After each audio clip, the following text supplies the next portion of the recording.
Alrighty, we are back. It is part 9 already. Doesn't feel like it's been that long, but it has. So we're, I think, getting close to a boss fight. We've got like this battle and then probably a boss after that. Uh, so things should hopefully be kind of heating up here. So without further ado, I gotta crack my knuckles to get ready for this menu-driven RPG. And yeah, let's go in. Okay, so we're at the start of the battle here, and let's see what do we got.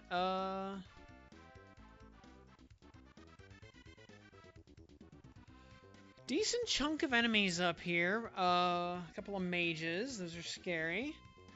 A couple of Ken troopers, those are a little scary. Yep, time to have fun storming the castle alone. uh, because this is not Tactics Ogre, so we shall not cling together. Uh, and nor is this Igdra Union, so we can't say that we'll never fight alone. Which, holy cow, I will contend that the original version of Igdra Union is probably the hardest strat RPG ever made. By a gigantic margin. Like, nothing else even comes close.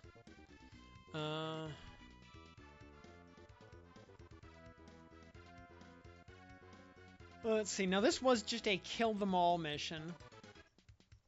So, we got 2 zombos and an archer on this side.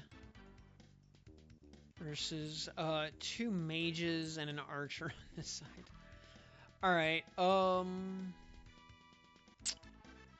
you know what? Dan is on this side of the screen. So we're gonna send the party this way.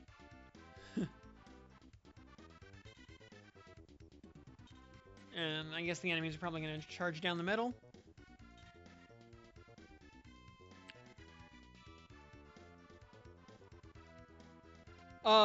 Yes. Igdra, the Steam version, I'm pretty sure is the remake. Because, although...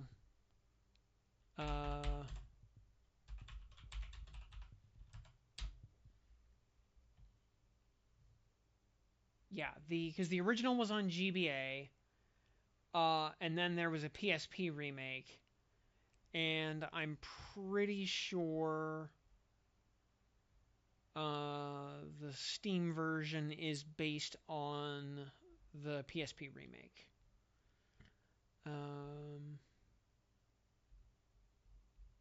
Though I am trying to fact check that right now, and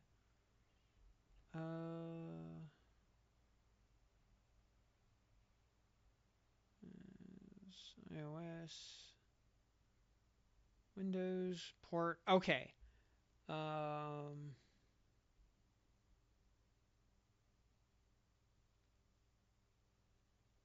Okay, the Windows version is actually based on the Japan-only mobile and Switch port from 2020.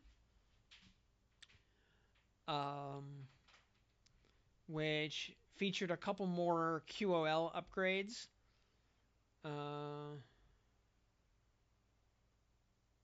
So, yeah, the Steam version is probably the easiest of the 3 versions, depending on like how much the QOL makes things easier compared to the PSP version. I will say though the PSP version is definitely easier than the GBA version, but that's not necessarily a bad thing because the GBA version is just kind of bullshit.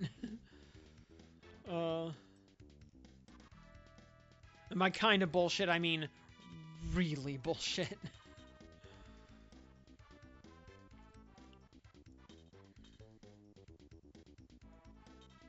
Like, anybody out there that was able to beat Yggdra Union on GBA without a guide, my hat's off to you. Also, Pixor, it didn't happen.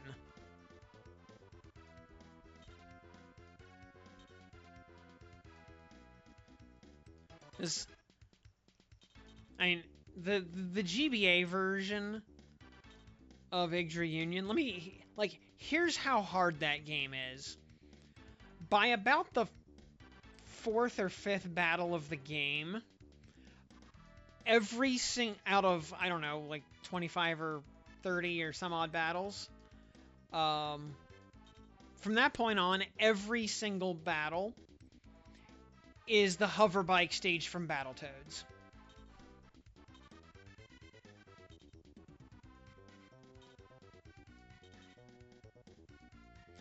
That is not a comparison I make lightly, by the way.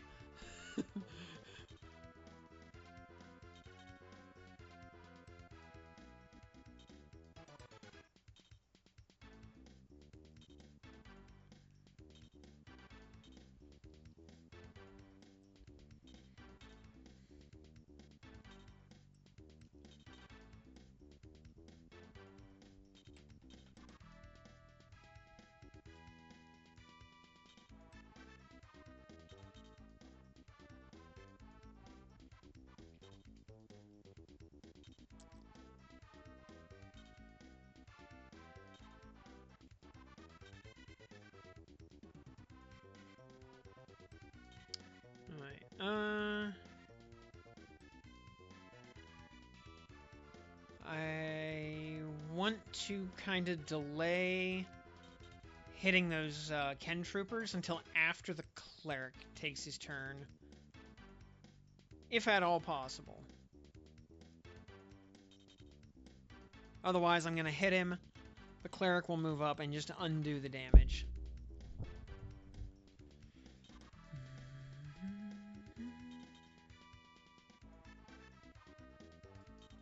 There we go. Alright,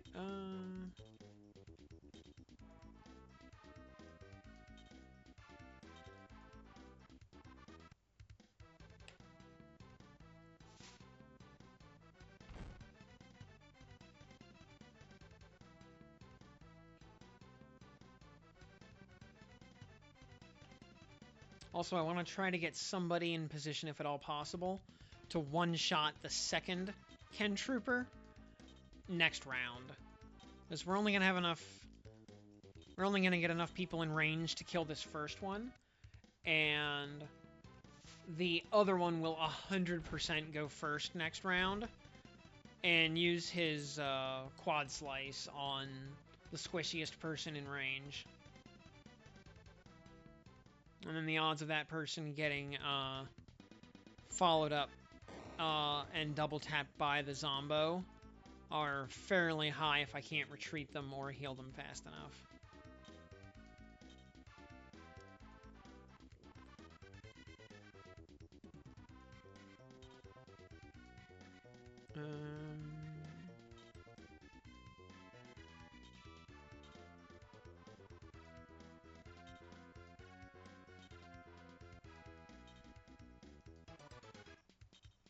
Which I think that task is going to fall to either Ein or Brian.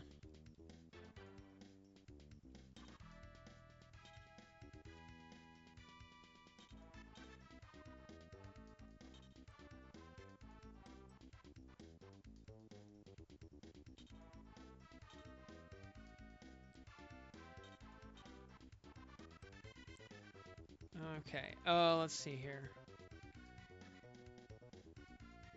Got a port remake on the Saturn. I think I heard something about that somewhere along the way.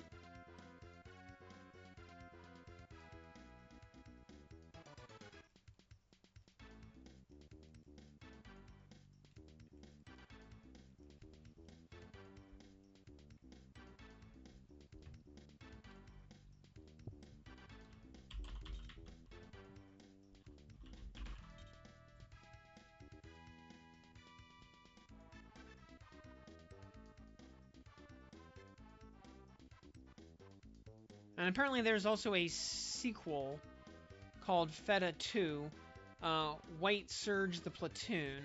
Came out on PlayStation in '97.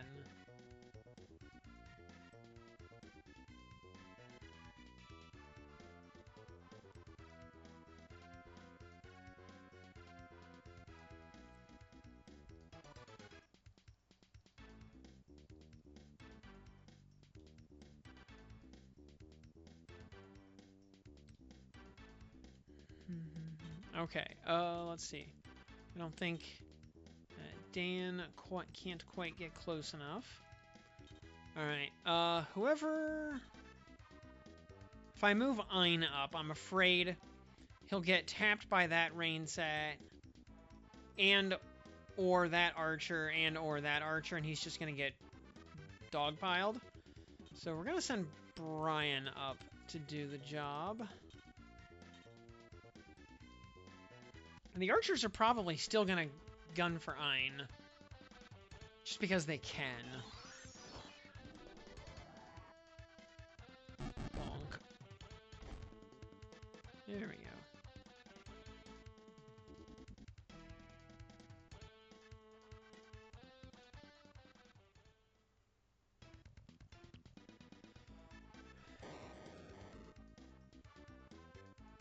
If the... Okay, if Brian takes a little bit of... He's going to take like 1 or 2 damage here. That might actually cause the enemies to try to hit him. Actually, I'm a little curious what the archers do. If they go for Brian now that he is technically injured, or if they still go for... Alright, well now he's going to take like 5 or 6 damage off of this, probably. Oh, he took a crit for 9. Okay. Now they'll probably just go for Brian, which is fine. Because he has way more defense than Ein has.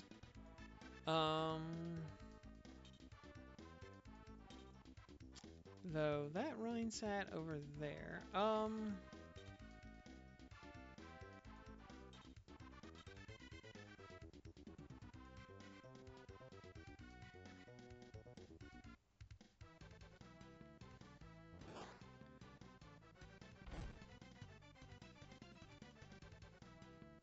I think the archers actually are probably more dangerous than the zombos.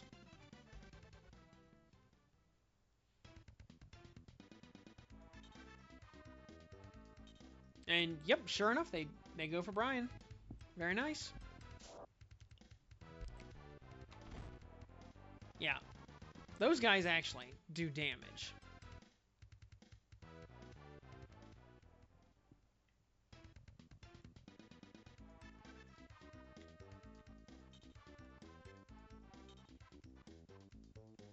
So the next action should be this archer coming down to like here and shooting Brian again.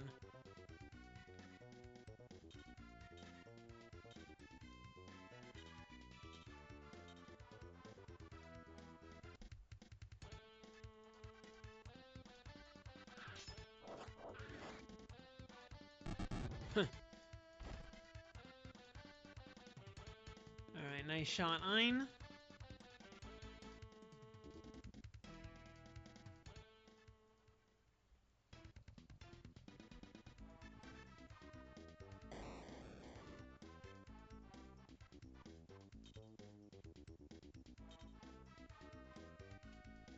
And boy, howdy, did I call it or what? I mean, he picked the other space on the same diagonal. But, you know, same thing.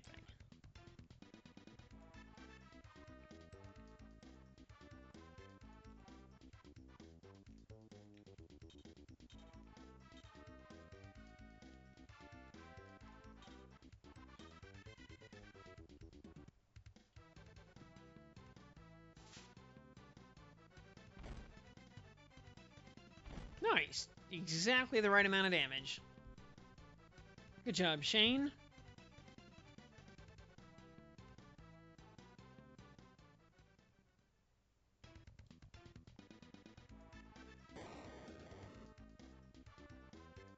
Also, recall we did remax our ethics meter at the end of the last fight.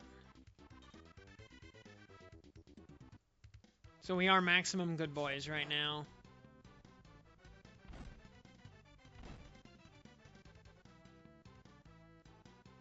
Though we have kind of figured out that, getting all good boy points all the time, or all bad boy points all the time, is not possible.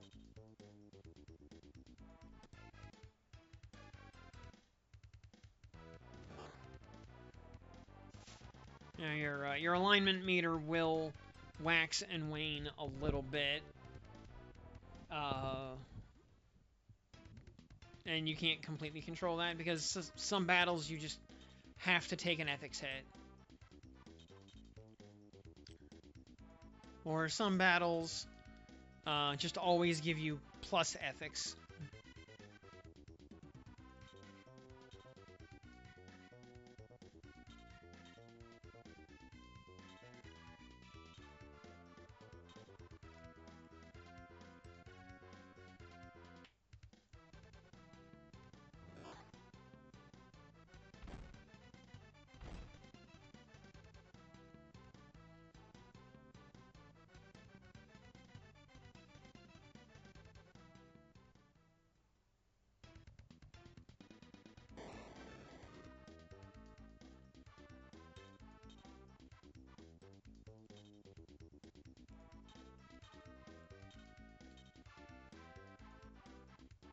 Remember, it's not a war crime to kill all the bad guys if they are actually bad guys.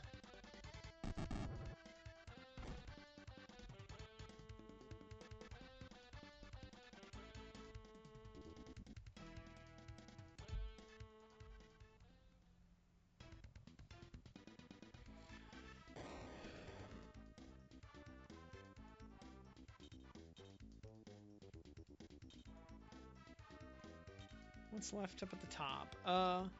Those two mages and those two mages. Okay. So we can start making our way towards the middle of the map.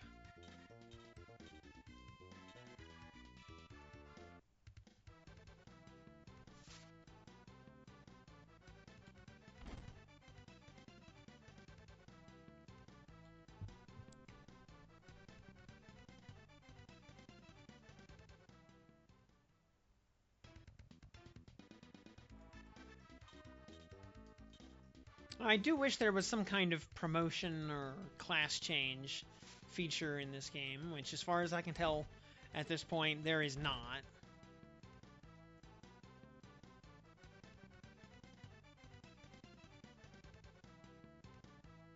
Which is actually half the reason why I've been kind of itching to play Vandal Hearts next. Because that has a really good class system.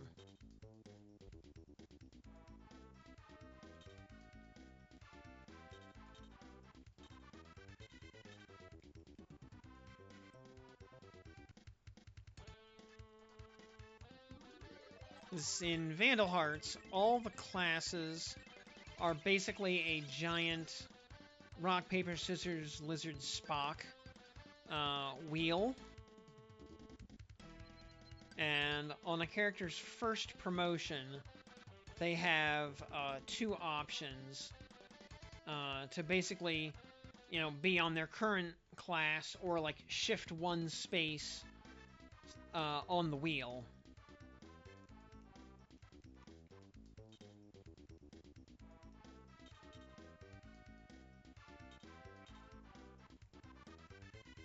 And then later on they get a second upgrade, which no longer has a choice associated with it. It's just a linear upgrade.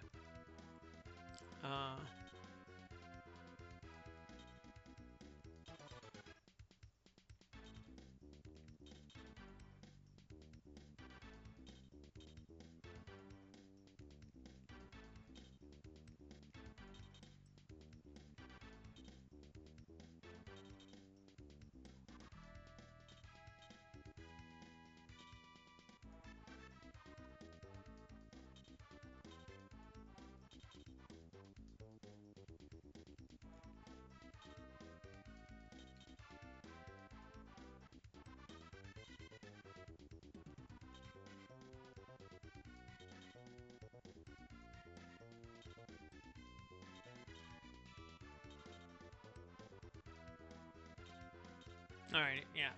That's what I was waiting for. Both of these mages to take their turns. So then we can charge them and just eviscerate them. You know, for being dress-wearing dress-wearing wizards, they are actually kind of tanky.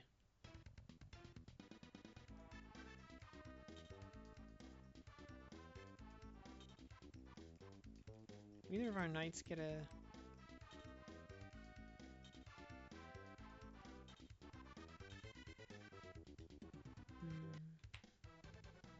And Jenny's just barely close enough to finish him off. Very good. Bonk.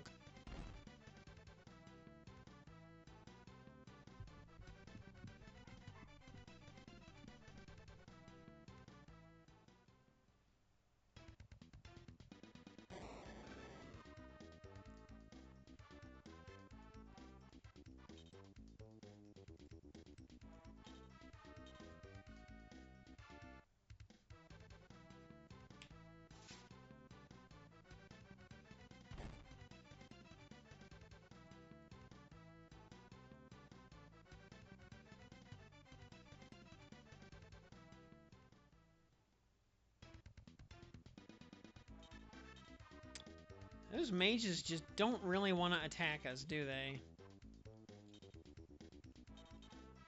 You know, I actually wonder if we can just move our army to the stairs at the top of the map and get a victory from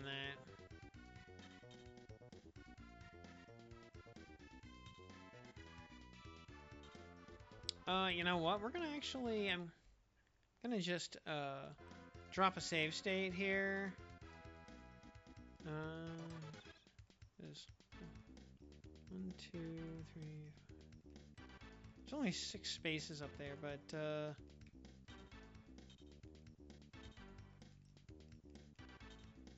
you know, well, all right, we'll kill this guy. Then we'll test if somebody moving up to the stairs will end the battle.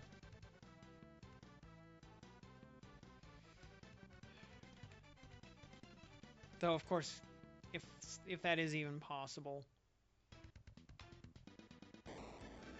we might need more than one person to do it.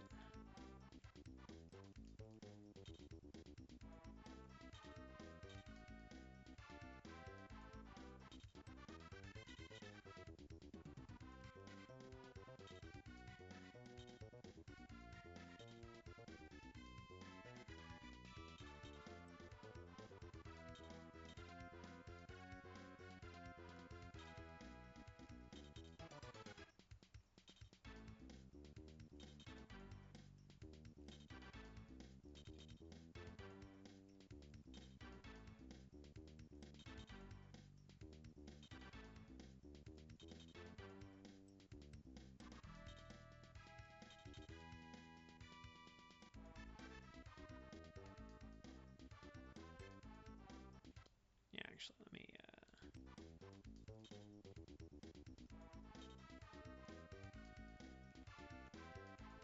We'll just drop the save state there. Yeah,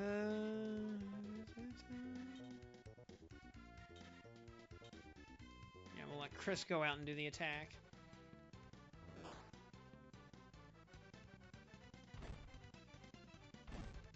Nah.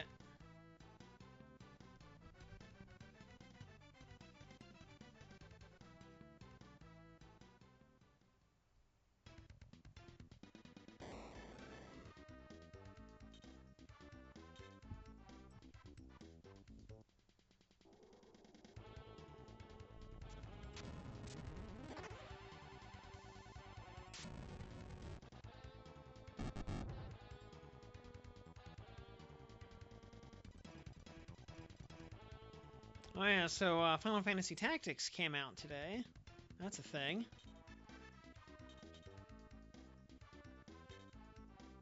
Though, you know, I've got the PlayStation version, so... why would I bother with the Steam remake? Like, I don't care about the voice acting at all. The updated graphics, don't care.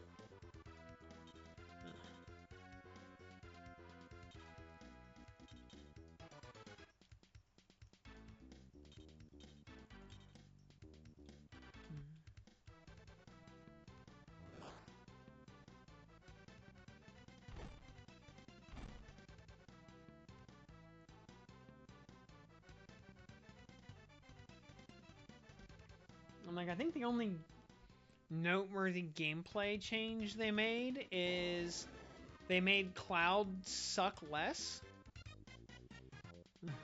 You know, for all those Final Fantasy VII aboos who just absolutely have to have Cloud in everything. Mission accomplished. Okay, so that was, yeah. That was absolutely what we were supposed to do. Just kill everybody.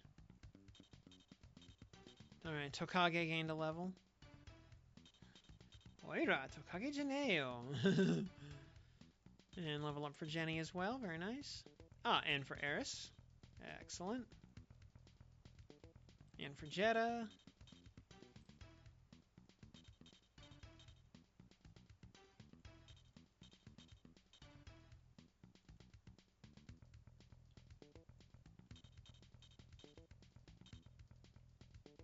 And our ethics meter can't go any higher. So, yeah, staying the same is all we need. Brian, we just received a report from the High Command. Liberation Army regulars have mopped up the countryside and entered Belclad. All political prisoners and other citizens illegally detained by the Empire have been rescued. Heh, that means only one enemy remains, and he's hiding in the top of this castle, right? So, what are we waiting for? Let's go tag him and bag him. Onward to Luke.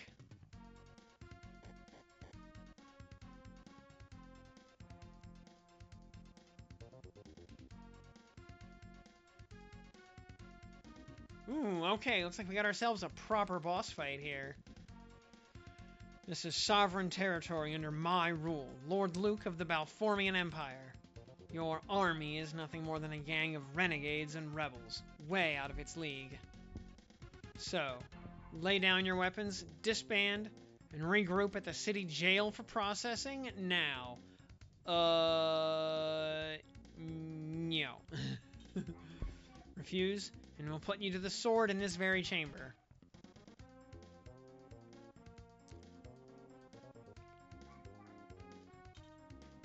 No, father.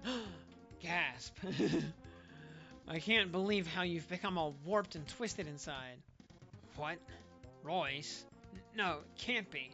But, is that really you, Royce? Why on earth is my daughter here? Are you deserters holding her hostage? Or for ransom? No, I'm mostly just giving her hot dickings. Hot American dickings. Just like Dr. Tran.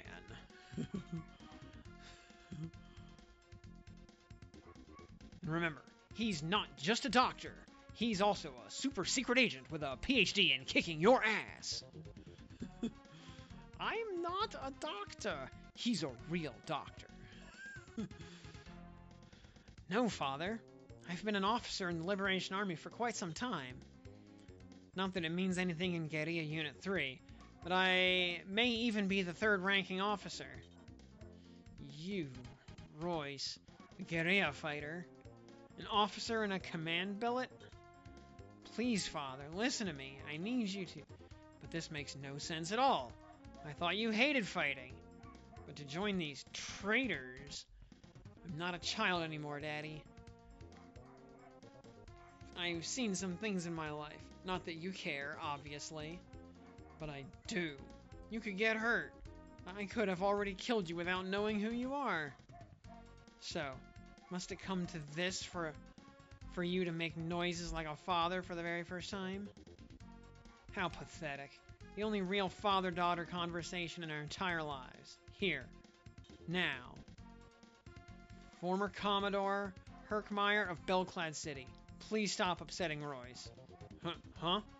Yes, sir. We must all fight according to our destinies, even when we start on a wrong path. Yeah, this may pit close friends against each other, brother versus brother, and even a daughter against her own father, because nothing can alter our destinies, sir. Indeed, sir. This is what Royce is trying to explain to you in her own emotional way. Who in the hell are you? He's Major Brian Stelbart, my field captain. The other gentleman is Captain McDougal. Gentlemen?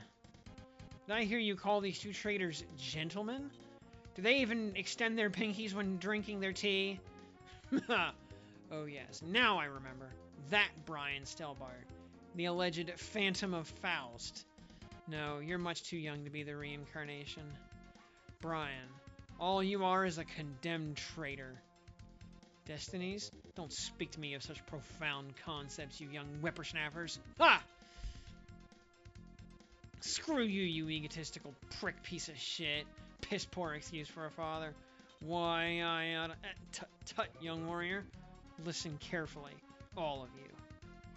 Grunts like you don't have destinies. You people are nothing more than expendable chess pieces on some general's warboard. What do you mean, you people? What do you mean, you people?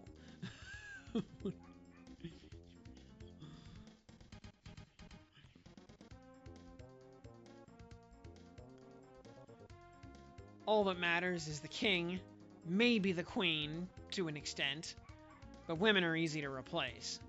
Point is, you will lose your lives even quicker the moment you stop behaving as soldiers. That is the only destiny of a warrior, to die sooner or later.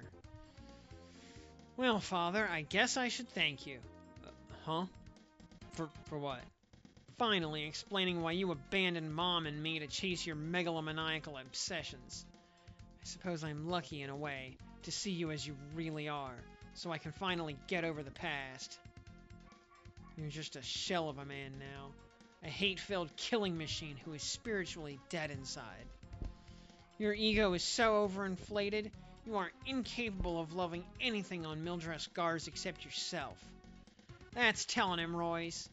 As the Pope said, amen, brother, sister.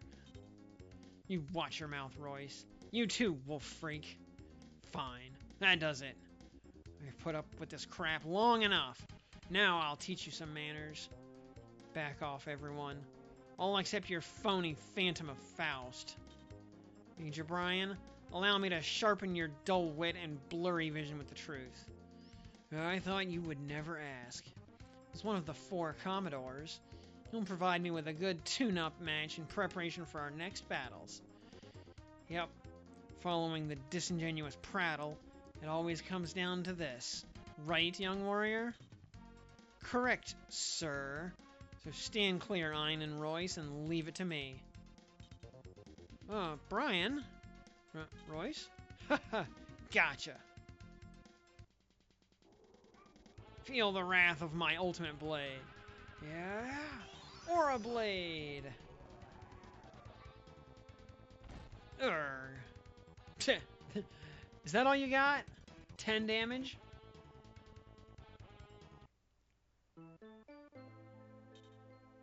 Brian! Damn it! You sneaky monster! Tisk tisk. You made a classic amateur mistake, Brian. You allowed your personal concern for someone to distract you from the heat of battle. Get up, Brian.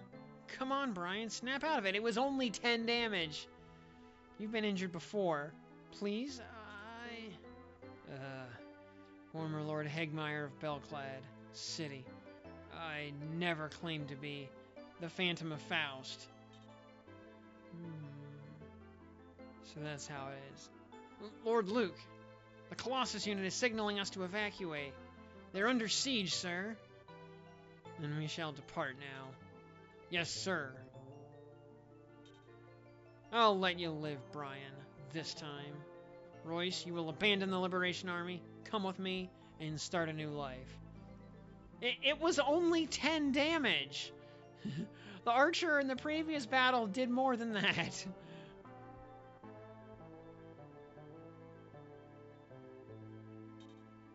Screw you, you sorry bastard. Royce has a mind of her own. Shut up, Ein. He's not worth it. Help me get Brian to a hospital. Oh, Brian, please wake up. Don't leave. Damn it, I need you to live.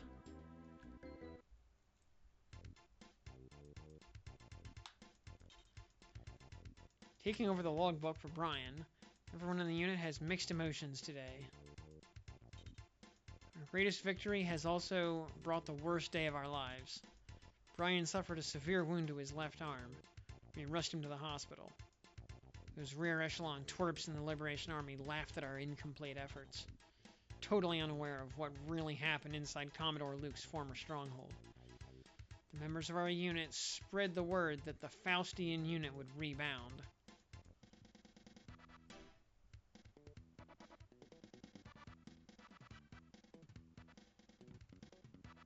Area 8, Red Mirage. Meanwhile, Andera Balzark's agenda swept referendums in all of the liberated regions, amassing an ever-increasing coalition of fervent believers who galvanized Arcadia. But not one soul in all of the Scudelian Peninsula knew what happened to Major Stelbart. How he sustained serious battle wounds at the hands of his foe, Commodore Luke Hegmeyer. The Empire abandoned many fine weapons during its hasty retreat from southern Scudelia. A special prize among these included a mobile bombardment weapon codenamed Laser Eye. Gee, where have we heard that before? Capturing this sophisticated piece of ordnance set Arcadian military spirits soaring, for this system could very well turn the tide of war further in favor of the Liberation Army.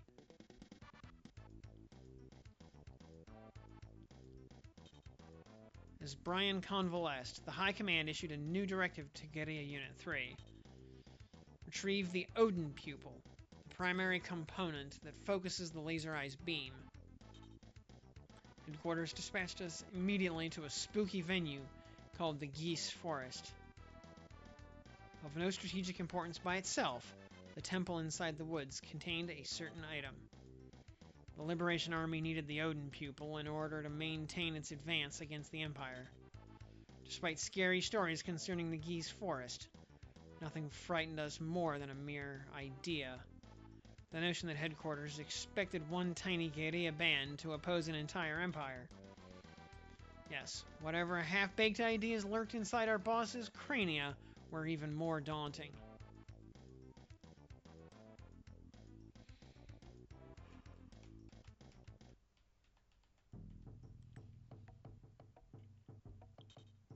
Good job, team.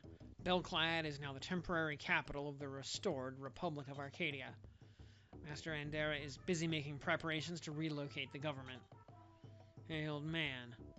Is that the best you can come up with? Good job, team. Really, Ein, must I regurgitate the obvious? Your exploits will be the cornerstone event in the history of the Scudelian Peninsula. By the way, speaking of heroes, where's Brian?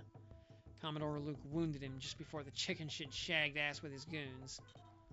So, right now, Brian is laid up in Belclad's hospital. Will he pull through? Royce and I wouldn't have it any other way, but he'll be out of action for a time.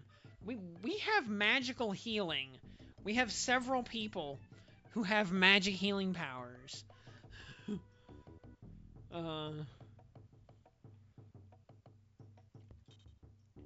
Then he'll be fine, I'm sure.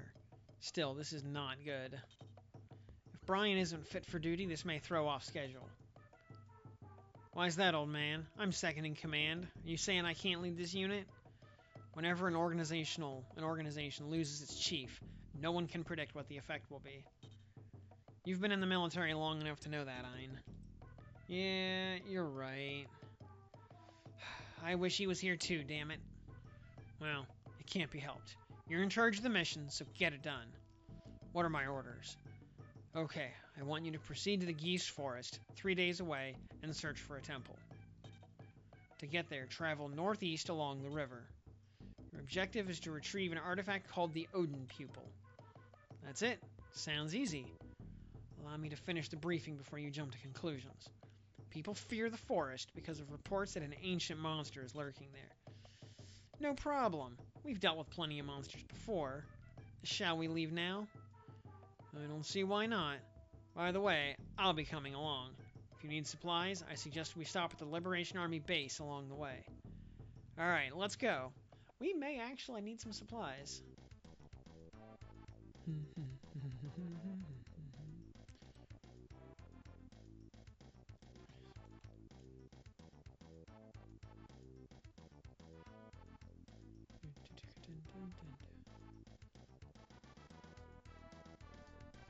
Oh, and we get Ledgefest on Grubble in just under 3 hours. So, very nice. We have that to look forward to.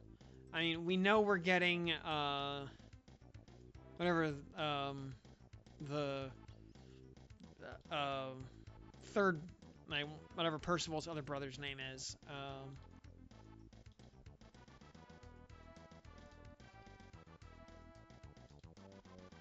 Lamorak. Yeah. We know we're getting Lamorak. Uh,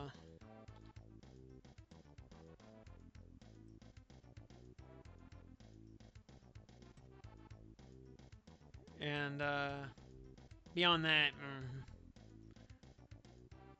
are we due for another? Are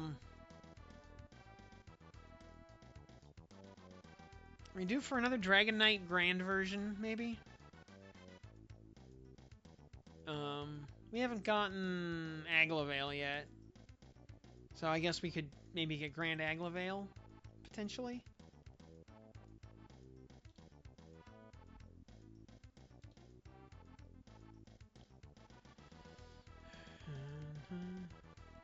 All right, that's the Liberation Army base. I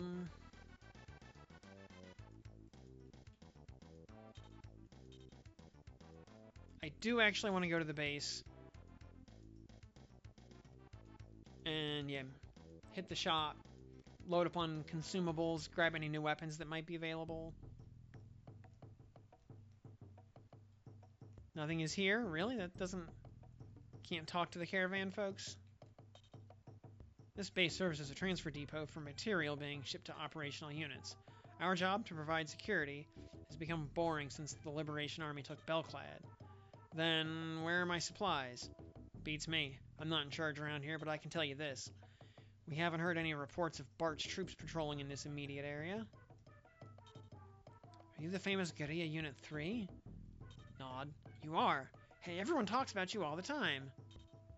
Is the High Command really sending you to Geese Forest? Man, if you're smart, you'll decline those orders. The Geese Forest is cursed. If you enter there, you may never be seen again. The Odin Pupil was made from a certain mineral that is found only in the Geese Forest. We need the Odin Pupil to operate the laser cannon, but everyone fears the forest.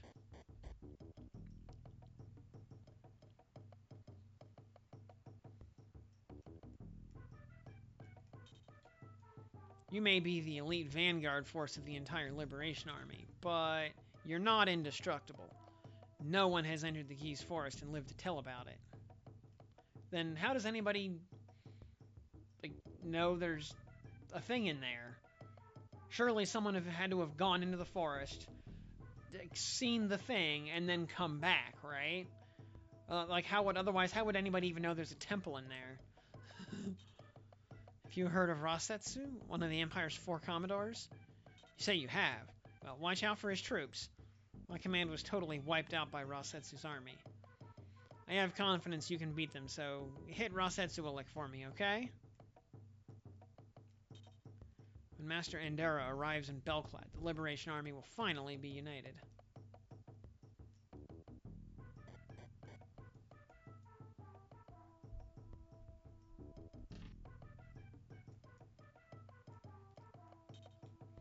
The power of our Liberation Army seems to be growing by leaps and bounds. I heard we captured Belclad, but Guerrilla Unit 3 screwed up and allowed Luke to escape. Say that again and I'll put my foot so far up your ass, you'll have to open your mouth so I can polish my boot. Are you people Guerrilla Unit 3? That's right, asswipe. Anyone who wasn't there ought to keep their face zipped.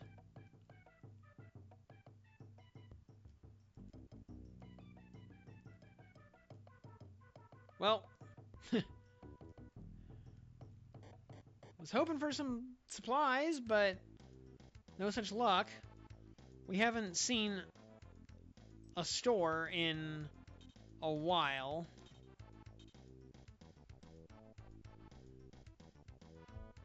We haven't been able to upgrade our weapons or save the game.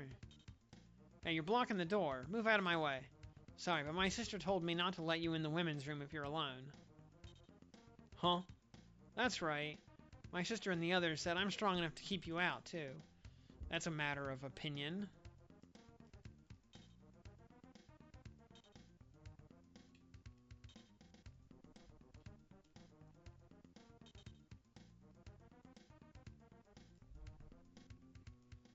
Oh, yeah. Alright.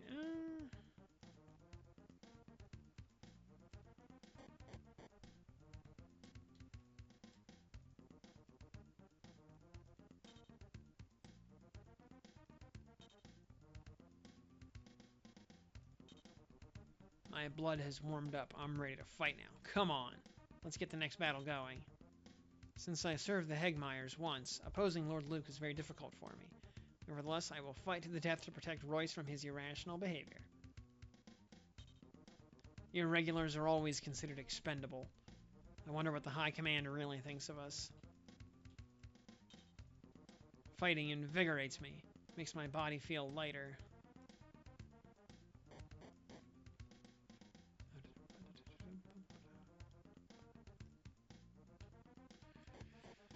Okay. Well.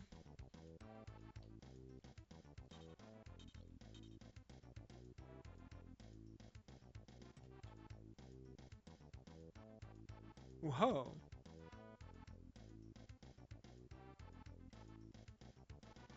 Secret Hound. I feel like we need to probably backtrack, hit this guy. Otherwise, he might go try to occupy the base.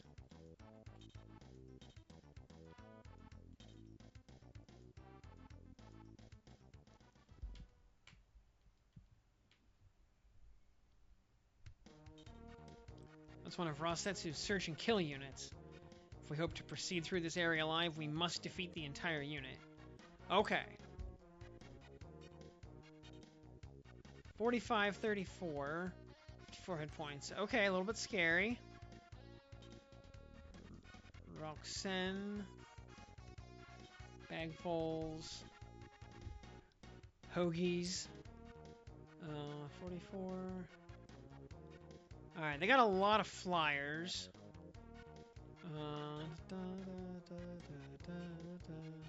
No lightning resistance on these guys.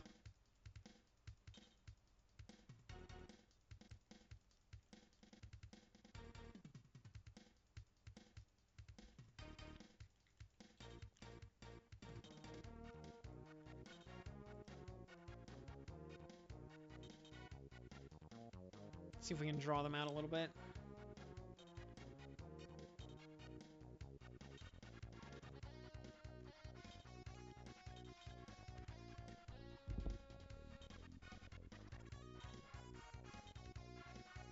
If I send Ein up there, he's gonna get splattered.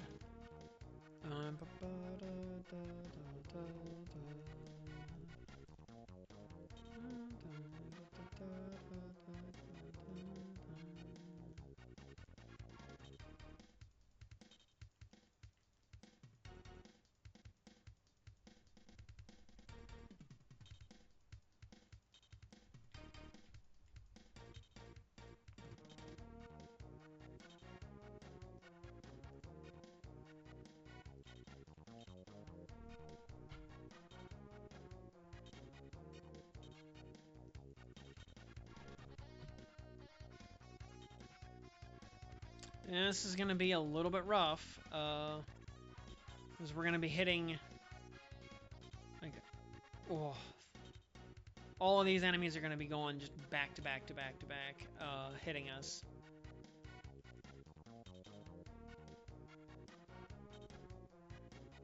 Yeah. Boy, howdy, I wish we had more AoE power than we do.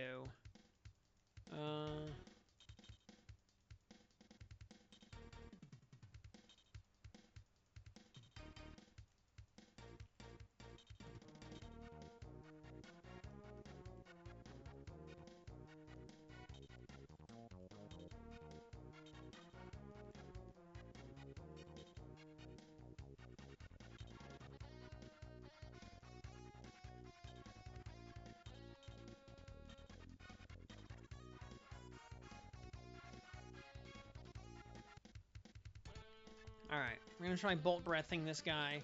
He's got no lightning resistance, so hopefully this does the full 60 damage and just kills him outright. Yeah, it does. Okay, cool.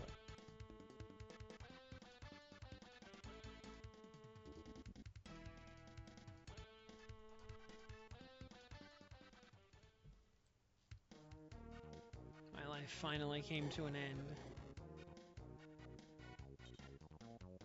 Okay. And then he hits Ein, which is fine. Yeah. 13 damage. Okay, we can live with that. No big deal.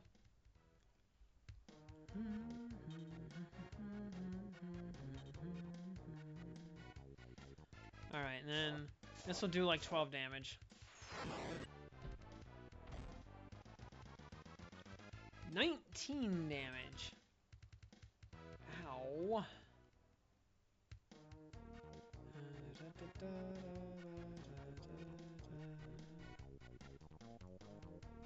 Alright, the other wyvern will go next and kill Ein if we don't kill it first.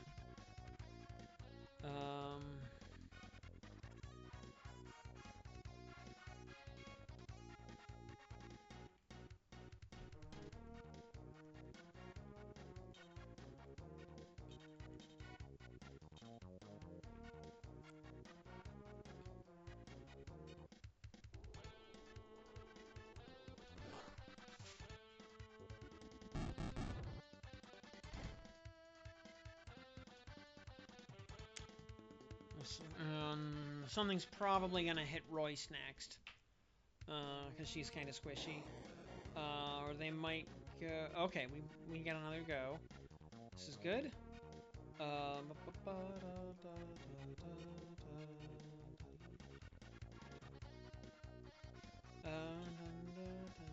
Alright, we go. No, actually. Fug. If I move.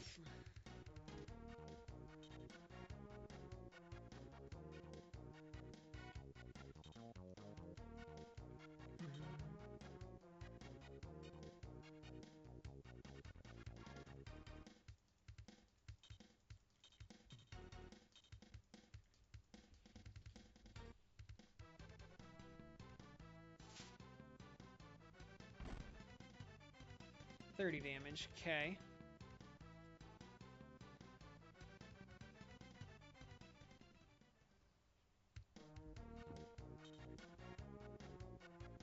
Yeah. Go for Jenny. That's fine.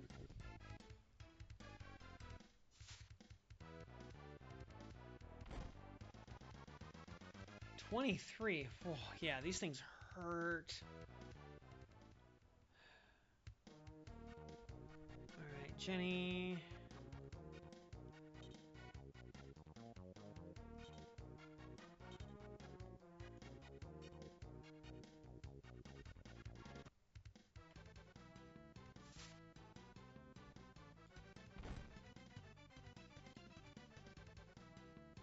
Good. Dan should be able to get a double kill on his turn. Yep, okay. I expected this.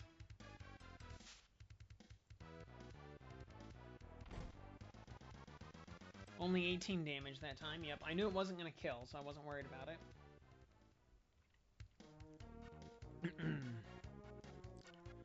Alright. Jenny's not in immediate danger.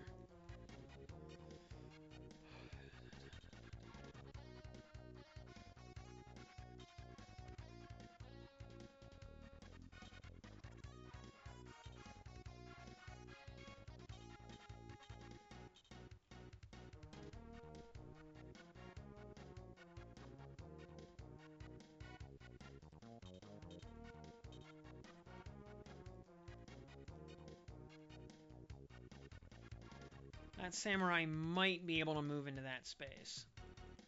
If I kill... Alright,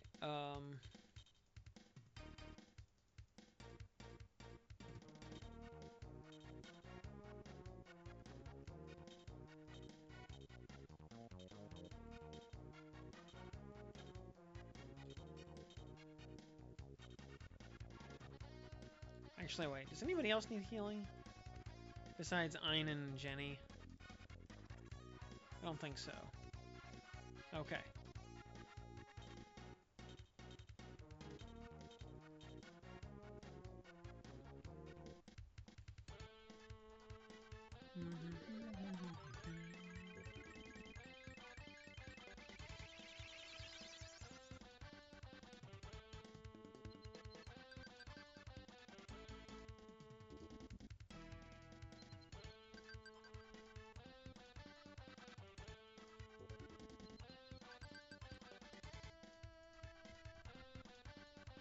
Alright, 20 XP for that. Very good.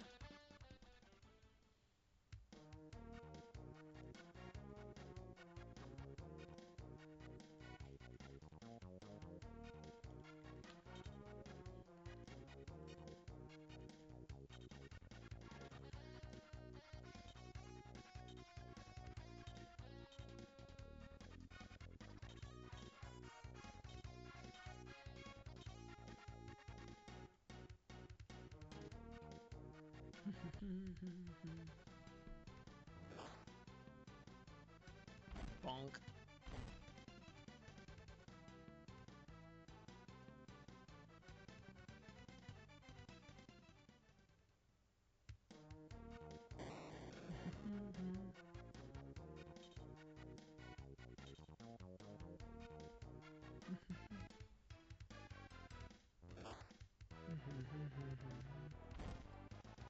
Oh, 13 damage on a crit. No big deal. Okay, but another 10 or 12 damage here.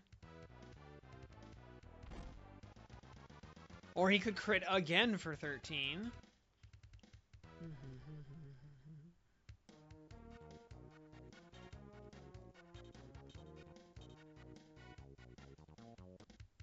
Let's see if we can get the double kill.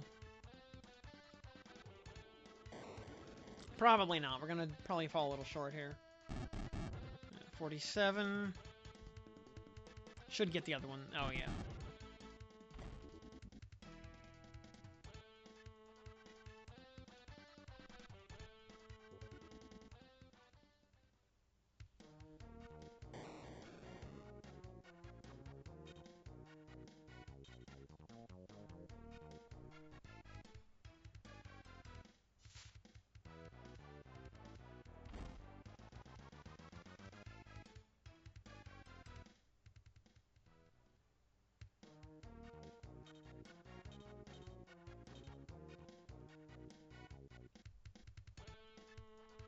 Whoa.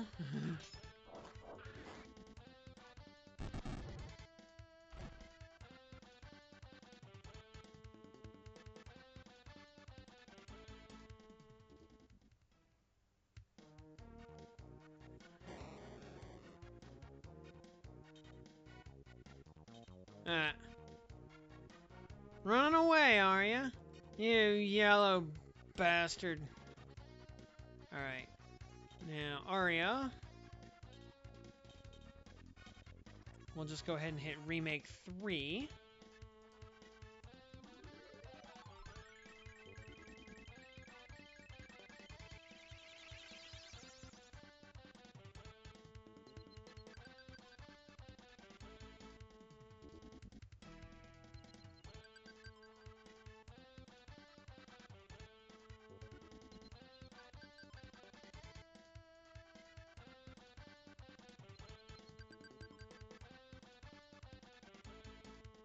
Very nice. Okay.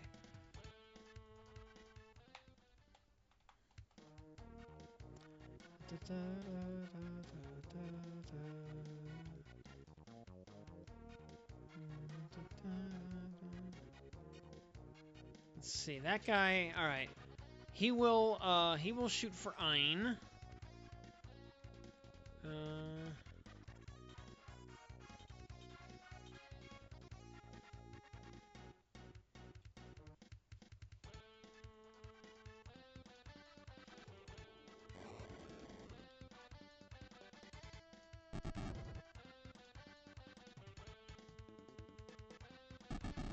Based. Alright, got the one shot there, very nice.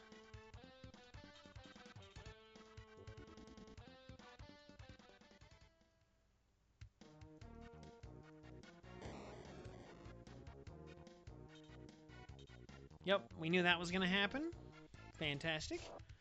All according to Keikaku. Translator's note, Keikaku means plan.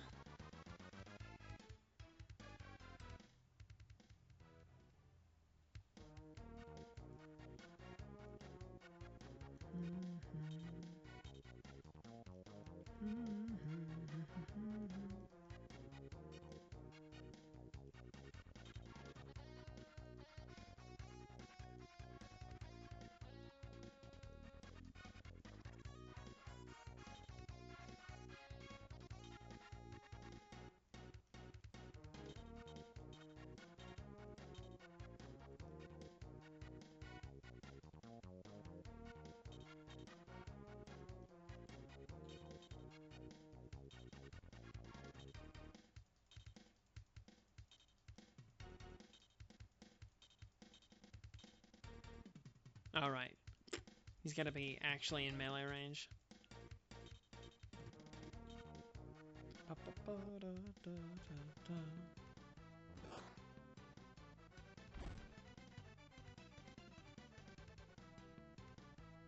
Okay.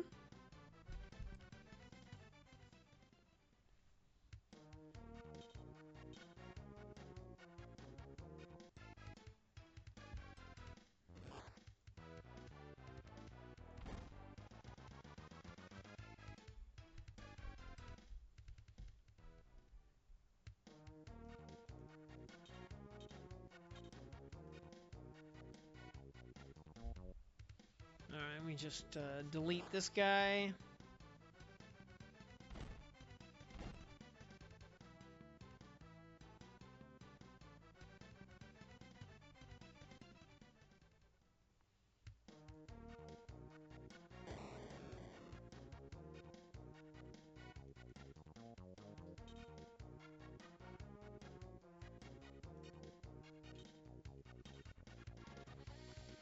I was a little bit worried about this fight for a moment there, with all those enemies being that bunched up, but ended up being no big deal.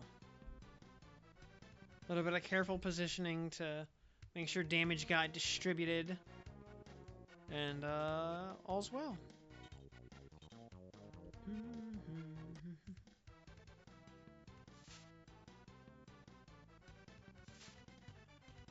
Damn it, Bobby!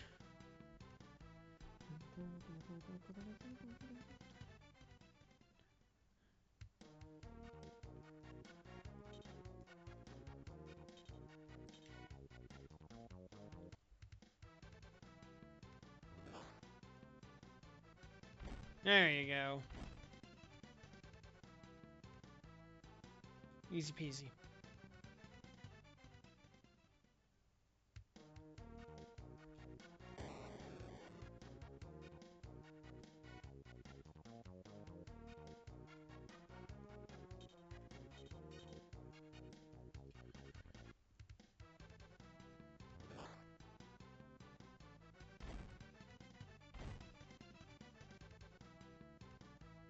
Alright, good job, Ein.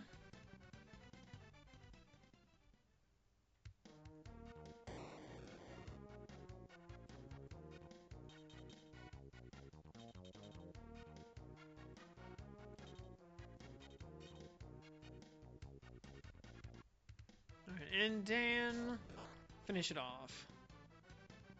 Ah, rip. Somehow I knew that was gonna happen. Somehow.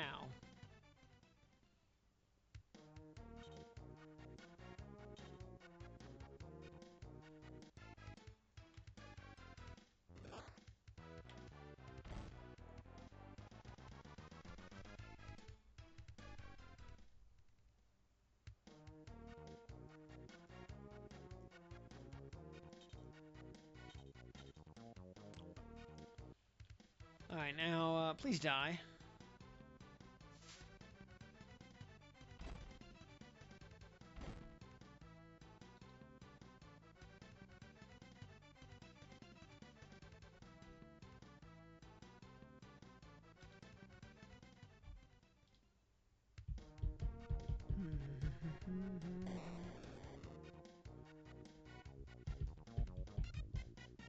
Alrighty.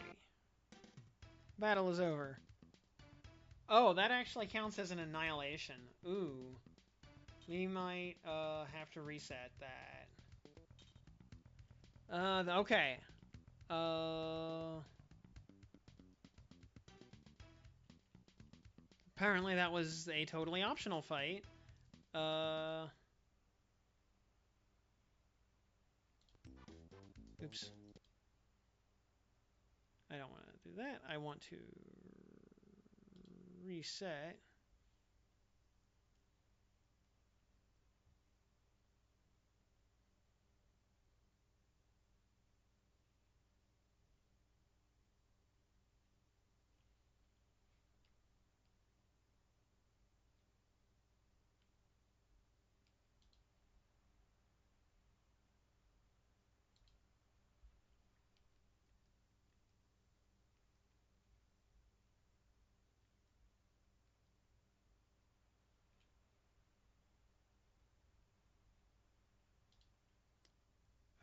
Oh, I may have oh.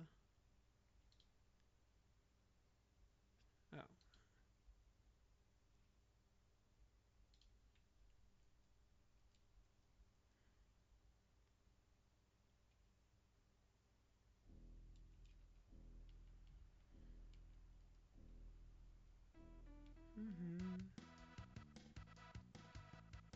Mm-hmm.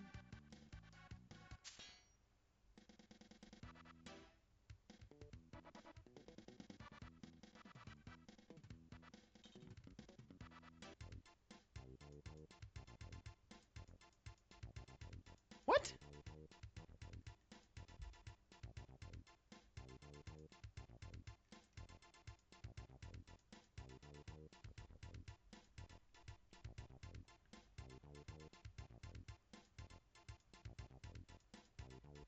What?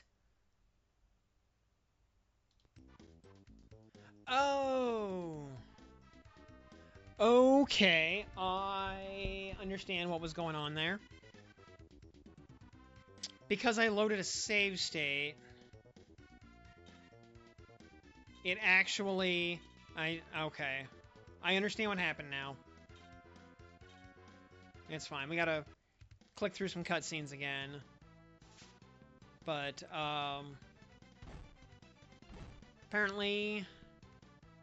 Like, how the emulator saves versus, like, save states is kind of weird. And so, like, loading the save state actually altered the actual in-game saves.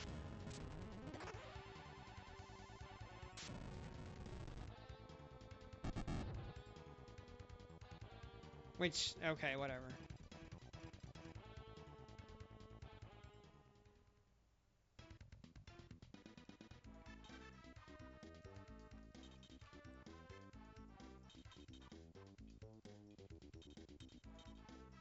Thankfully, we had this save state at the end of the last battle, so now I know. Merely saving the game normally, like anytime I save the game normally, I need to drop a save state also, just to be safe. Otherwise, we're gonna end up screwing things up.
There's not a...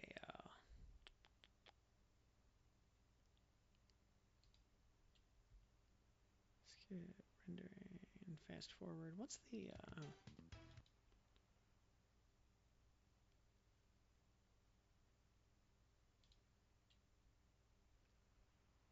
oh, equals and minus, okay.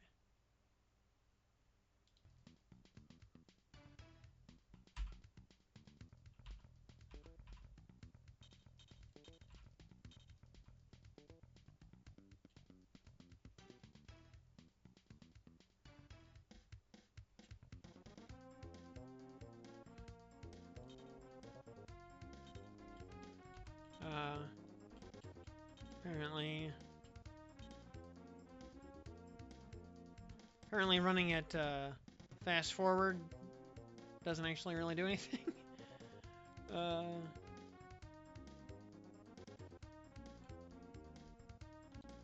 Right, there's not a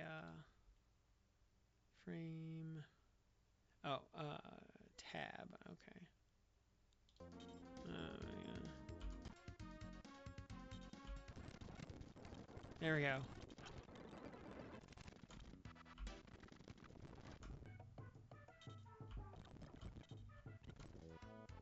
There we go. Okay. And just like that, we're caught up.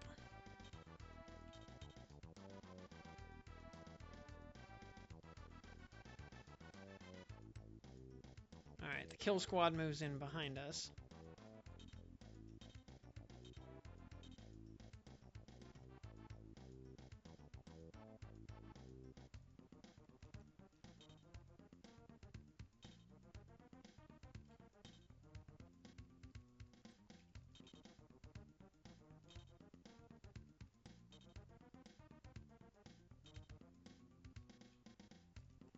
Oh, come on.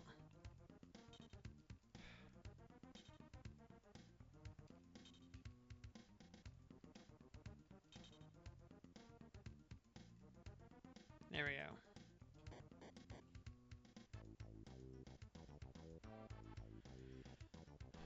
Alright, and we will also drop a save state there. Okay.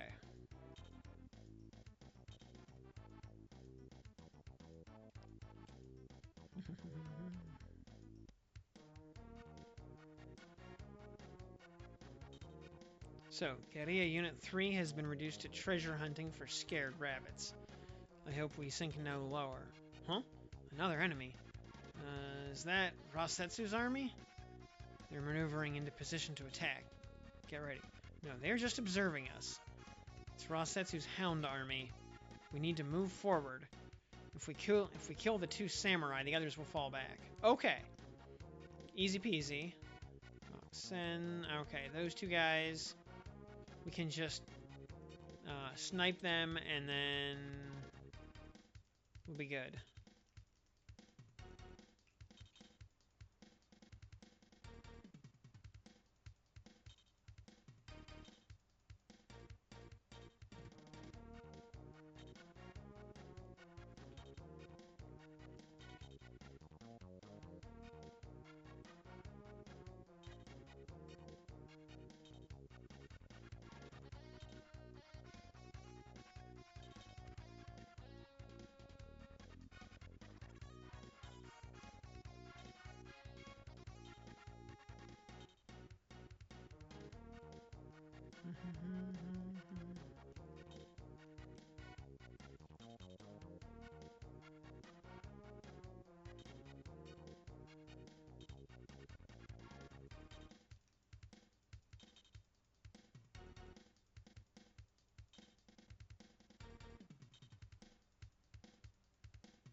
So our goal was basically to send the flyers up the river so they can bypass the bulk of the enemy line and just hit the two main targets.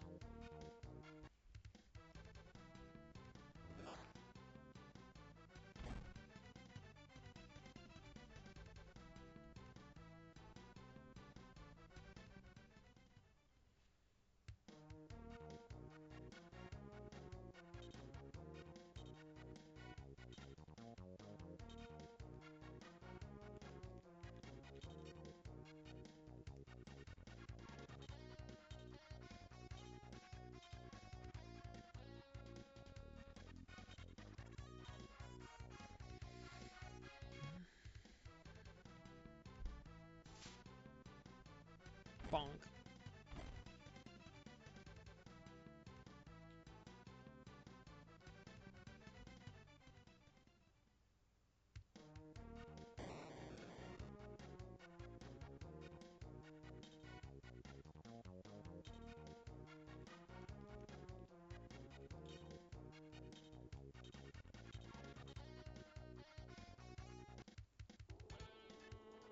Yeah, we're gonna have to kill a few of the lesser or non-mandatory enemies,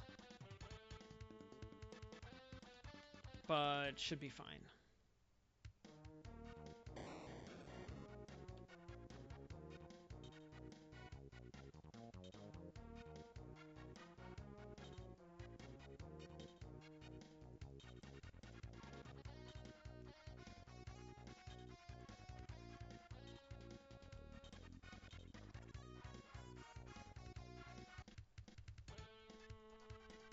Whoa.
Mm.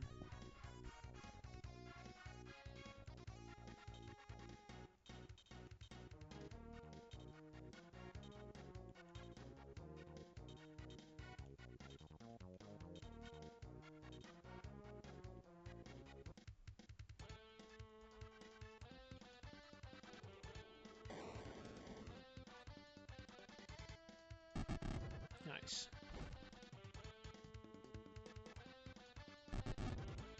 Double kill.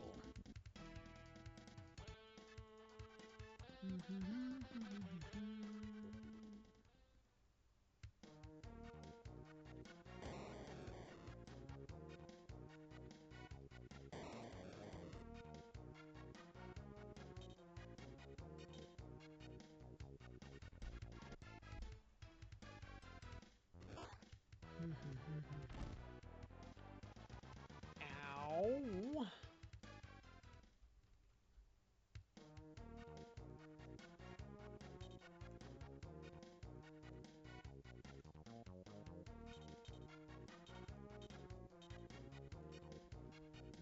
Let's try to keep Ein healthy so he doesn't get completely shreked.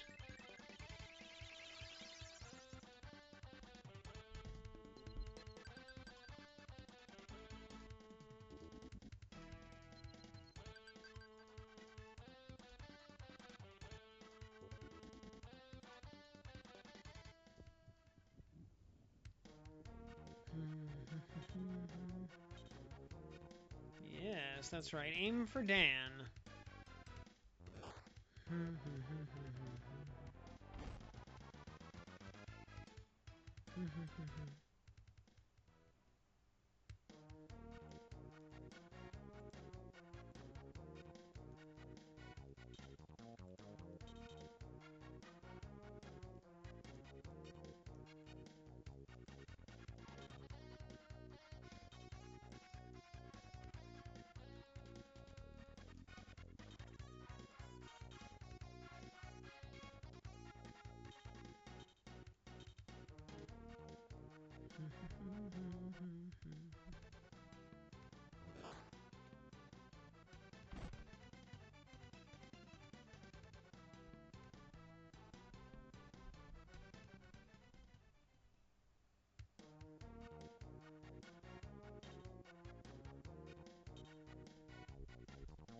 Nice.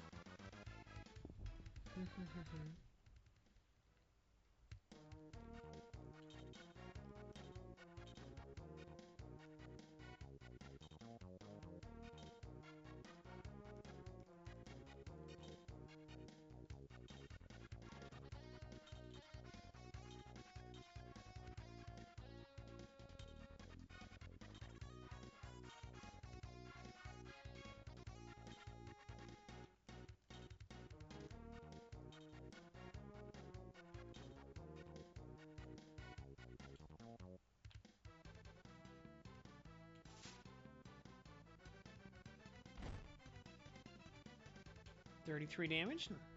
We take those. Now the other one should step down and hit him. Ah, I wanted him to go the other direction. Hit the other square. Or hit from the other square. 2 whole damage. Lamau.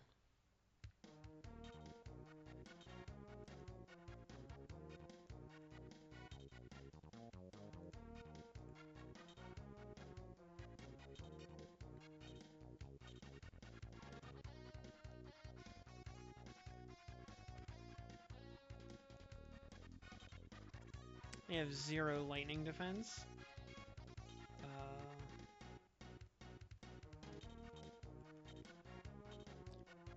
So yeah, they will take the full 60 damage.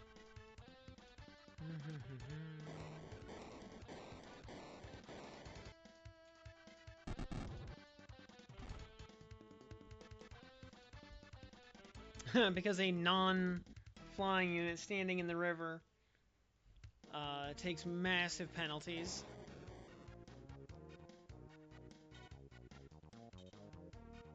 Ooh, this might actually hurt a little bit.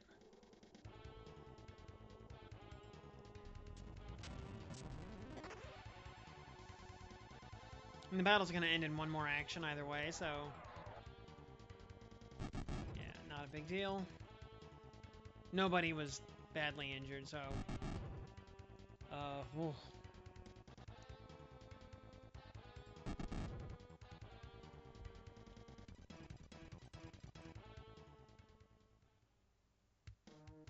Still, though, ooh.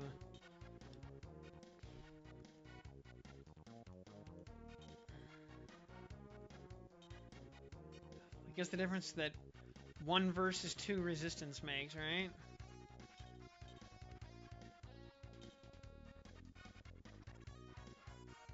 But this will end the fight, so it's all good.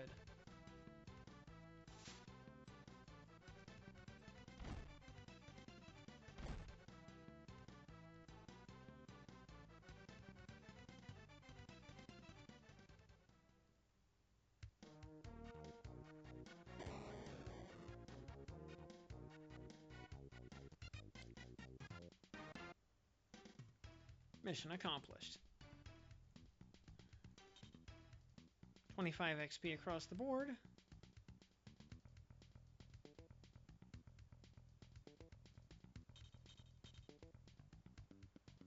Oh, 97 XP, really?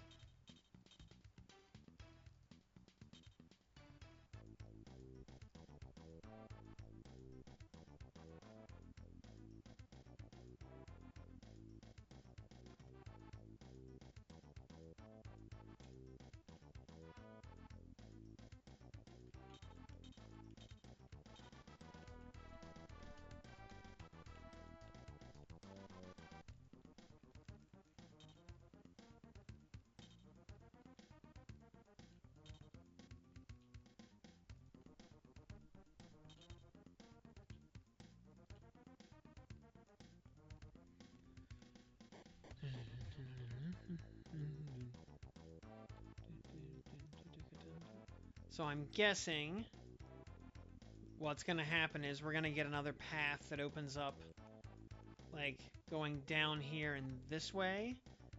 So as we try to outrun these guys, and we'll end up fighting these guys, going around to town, and then onwards from there, I guess is what the flow of the chapter is going to be.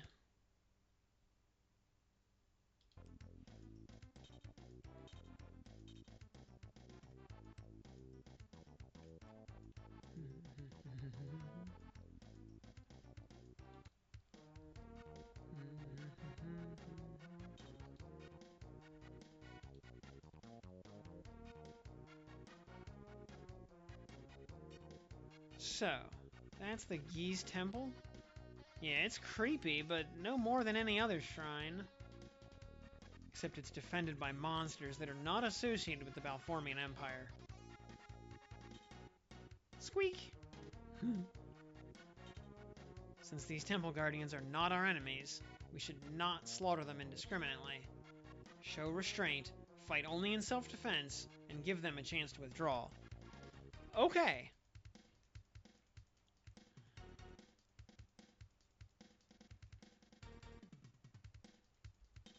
Yeah, none of these enemies are even the slightest bit threatening.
Well, I would like to invoke the ancient rule of he's coming right at us.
Ha!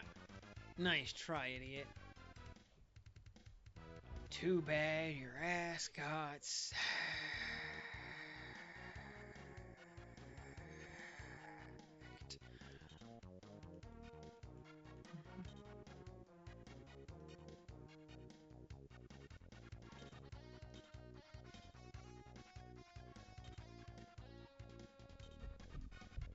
Oh, they are gonna try very hard to dogpile Ein, which, you know, fine by me.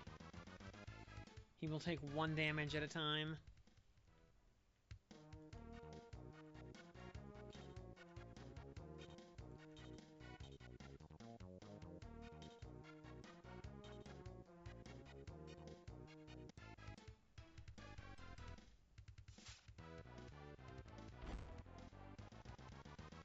And the Aleph Ghettos, those actually have enough attack power to do something.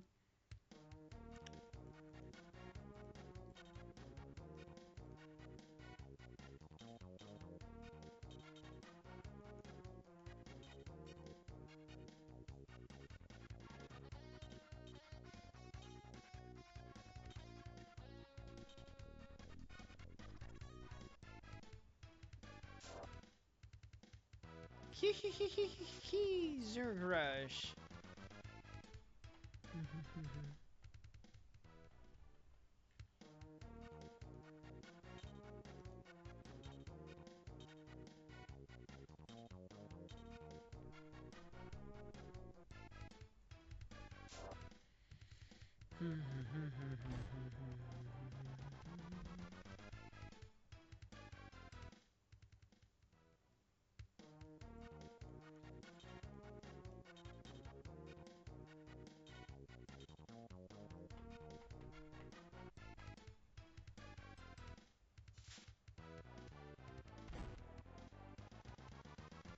These idiots with their dumb xenomorph tongues.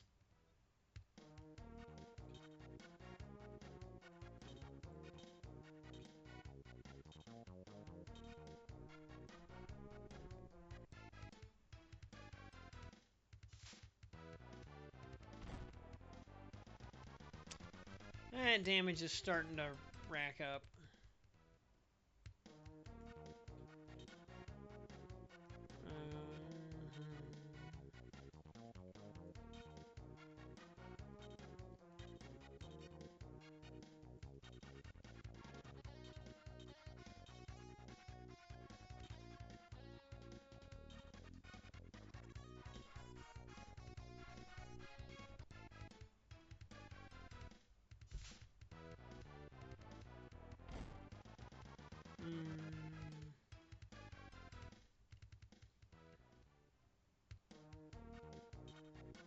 Back off, everyone. Treat this army as honored guests. There we go.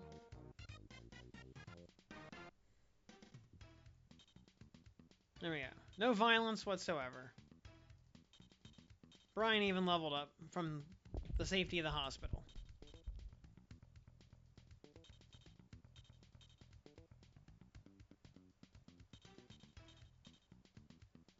Thankfully, looks like Lieutenant Surge, or maybe Guile, was in the temple this whole time.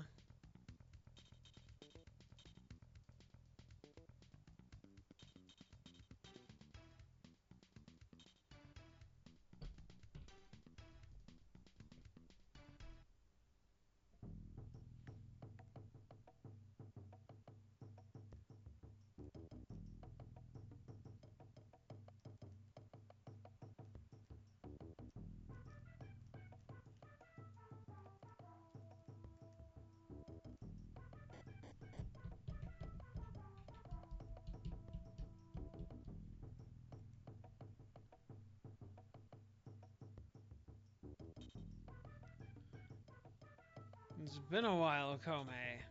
No way. You're still alive? Gust. Dark Noah? Of all people. Hahaha.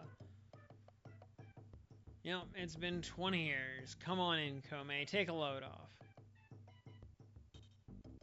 Yeah, we're both a bit older. Back in the day, you were the biggest ladies' man in the army. And now, You're hiding from Mildred scars in a place such as this? Times change, and needs along with them. So, what brings you and the Arcadian army all the way out to my little hideaway? We came for the Odin pupil. Is the processed mineral still here? You haven't changed a bit, Kome. Always looking for a way to commit war crimes. You're the same Kome I knew during the Millennium War. Always pursuing something impossible. And by impossible, I mean illegal according to the ICC. Always single-mindedly impatient until you got whatever it was in your hot little hand that you needed to genocide the neighboring nation-state. Well, that mineral holds the fate of the Scudalian Peninsula, so do you have it or not? What's the big rush, my oldest and dearest war chum? Isn't your army winning the war fast enough for you? Oh well. Hey, I've got an idea. I know something that might help you. Watch this.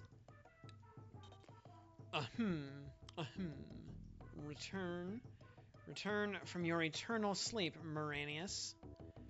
Calling on the will of God for you to rise once more and serve the enduring cause of justice. There, Kome. How's this for a reunion gift, huh? With your leadership and the strength of this Moranius, the Liberation Army will prevail. Say, Gust, here's an idea. Why don't you come with us, too? Oh, sorry, old friend. Sadly, perhaps, I must spend out my days in spiritual meditation. But rejoice, Kome, for the eyes of the soldiers gathered round you burn with righteous purpose. You should take comfort in surrounding yourself with such spirit and zeal. Indeed, I shiver with pride whenever I campaign with this particular guerrilla unit. You mentioned the Odin pupil.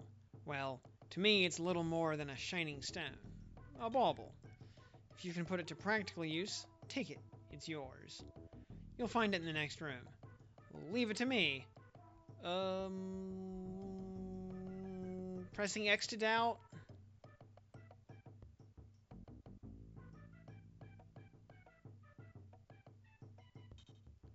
Thanks, Gust. I owe you. No, you don't. What you did for me during the Millennium War, I can never repay. Gust, I'll see you again someday, I promise. Enjoy a long life, Kome. May the best fortunes of war follow you to final victory.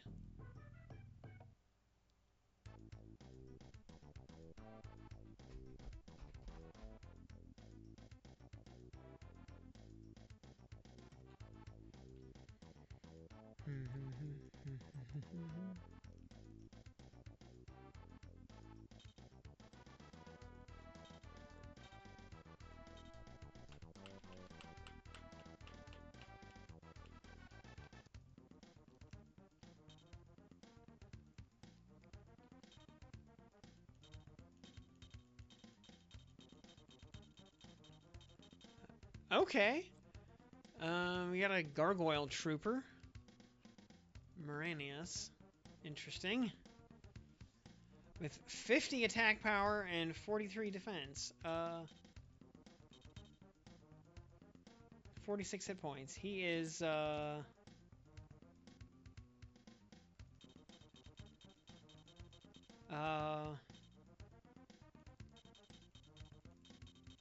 and just in raw numbers, he is our strongest unit. I'm assuming he's going to be slow as hell, but yeah, also good resistances all around. Yeah, 50 attack power is more than anybody we have, and 43 defense is, yeah, even more than Dan.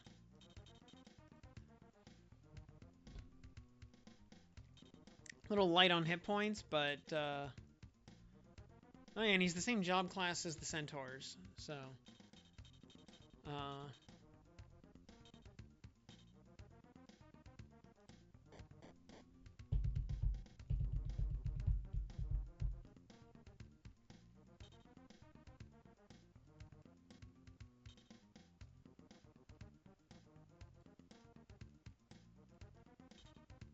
I was created to fight. As directed by Gust, I will battle for justice. You know, I wonder, based on the dialogue, if he's actually like your prize for being sufficiently ethical when that event happens.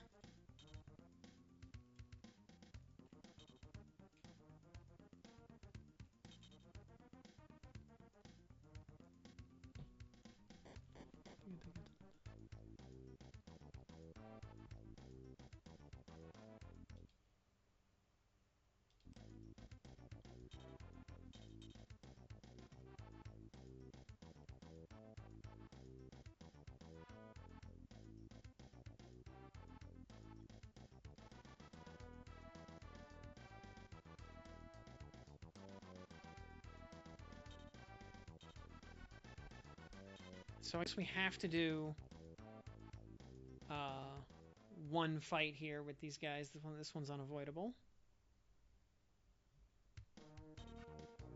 Setsu's army refuses to go away. I thought the Empire feared this place so much. Our enemies must be finding their courage because they realize what's at stake. Your rebellious adventures end here. We, the Hound Army of Commodore Rasetsu, will fight you to the death, no quarter. What are your orders, old man? We can't avoid killing those two samurai, but the rest may be riffraff from the stockades. Okay, so same as before.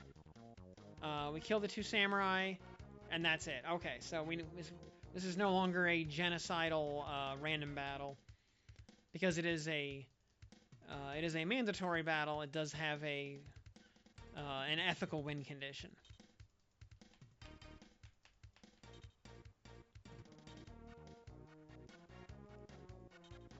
Oh yeah, wow. Holy cow, Moranis has that much movement, and he flies. And he comes with a trident. 12 movement, which is, I guess, probably... Yeah, it's the same movement as Jeddah. Good lord. Well, he's a permanent member of our team from now on.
Alright, as soon as that guy moves, Jeddah can kill him.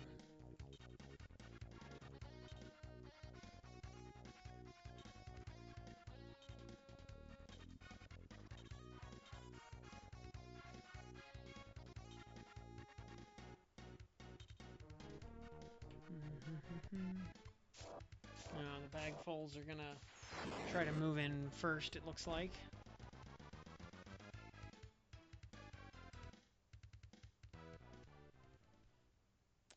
No fun.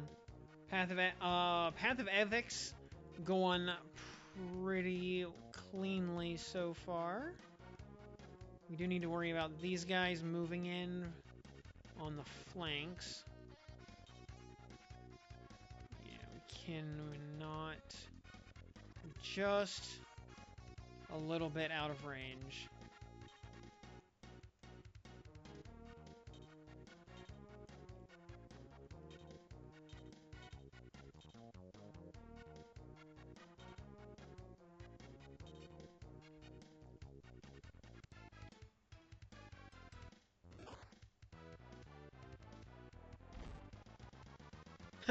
One whole damage.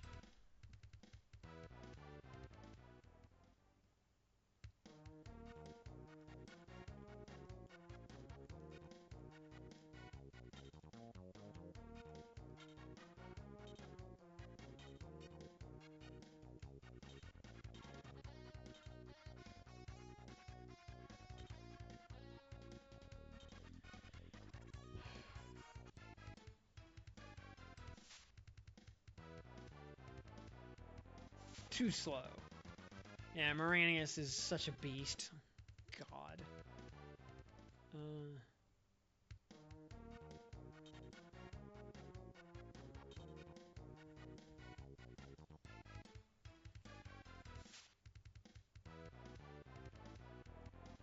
And thankfully, he seems to be a moderately high priority target for the AI.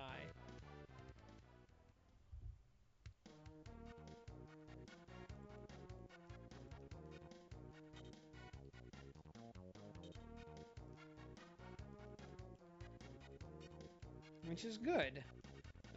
We can work with that. We are.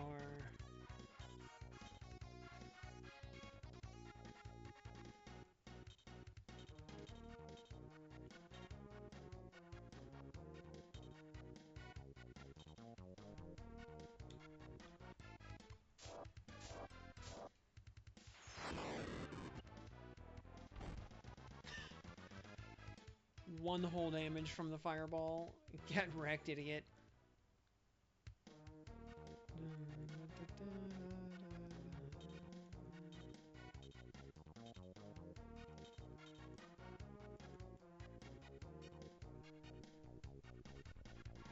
Yeah, I'm gonna top Chris off just in case.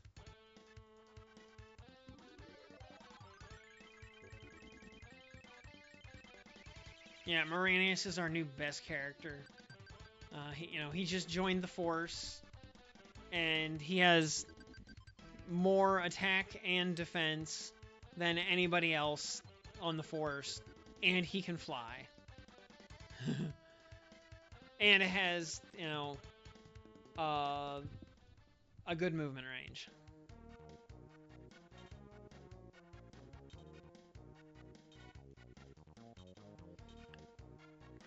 Oh, come on. I really need...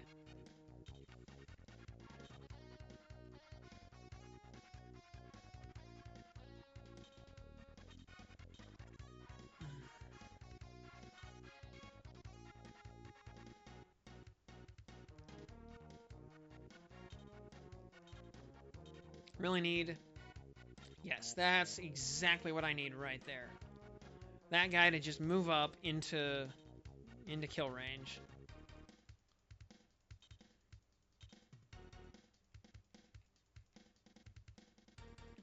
Yo.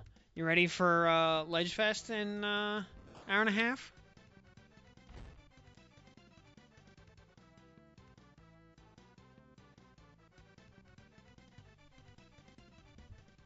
With Lamorak and who knows what else.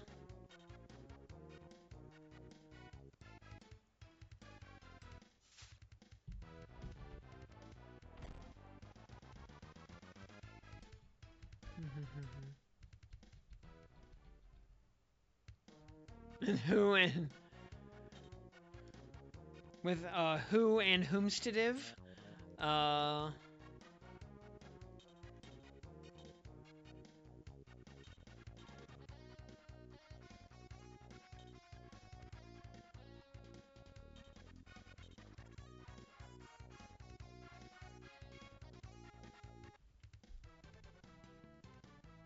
I mean, I physically can't roll on the banner. I have nothing to roll with. So, it doesn't matter what's on the banner for me.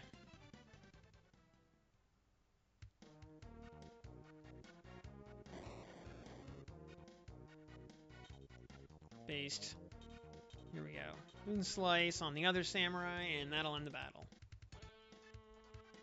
Whoa.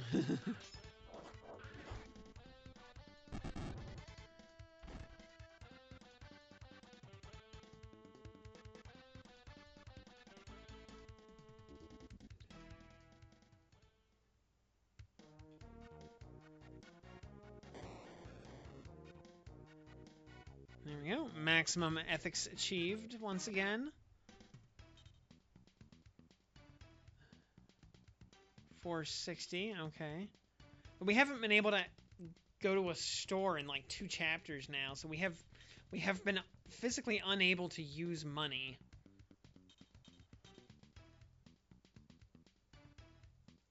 Level up for Jeddah.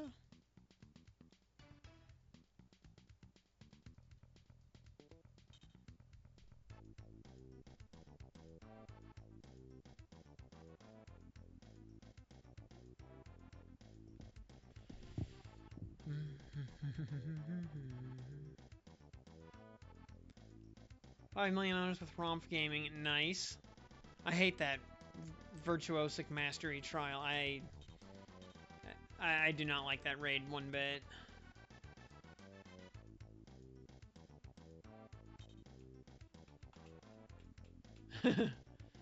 Post Galleon sticker. Does not elaborate. Leaves.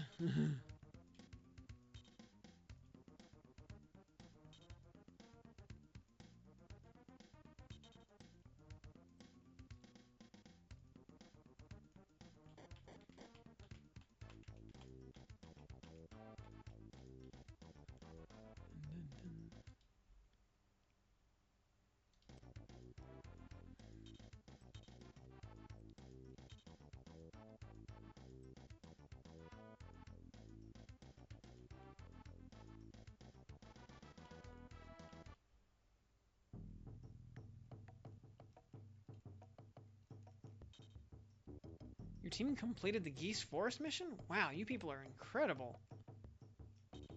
You did it! Damn, I wish I could get transferred into your unit. Hey, you're in... Go ahead and fall into formation with the others. Well, I can't just now. I have a medical condition.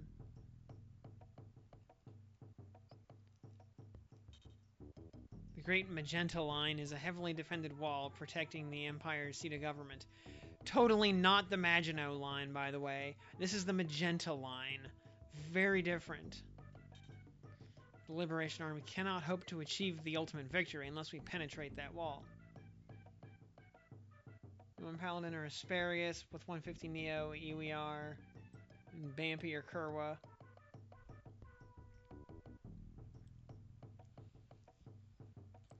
Also, like, I'm not sure how you're supposed to do the last section of the mage mastery raid. Are you just supposed to be like spamming veils every turn? Because the thing hits you with like a 20k dot, multi-turn paralyze, curse, and like some other nonsense. And we'll probably recast it before the effects wear off. Yeah, the Mage Book raid.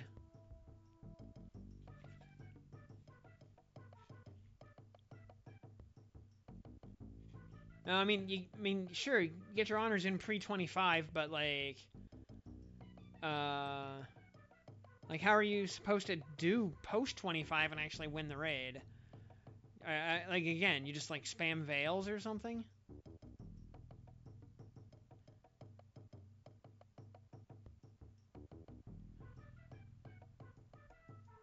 Just like, you just play Mantis and have multiple veils and auto cures and stuff happening?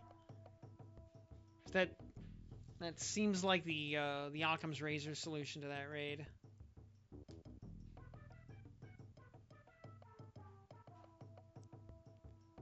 Veil won't save you from Final Mantra. Really? Oh, it's a God Sight debuff? Oh. Gross.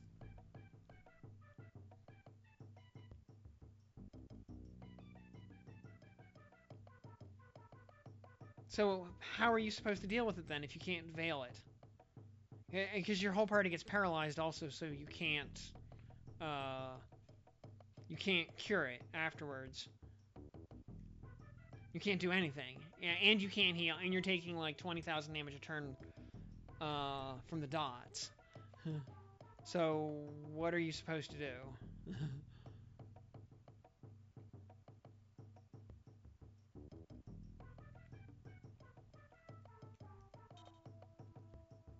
Without a weapon possessing the power of a laser cannon, we'll never breach the magenta wall.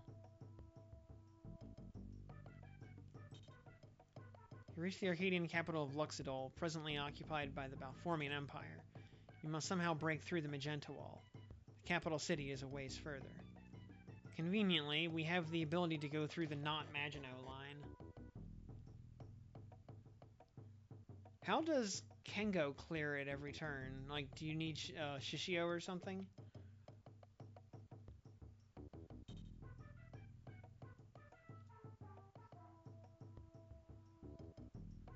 Okay, option 1, yeah, just don't move. Just sit there and leech for 25%.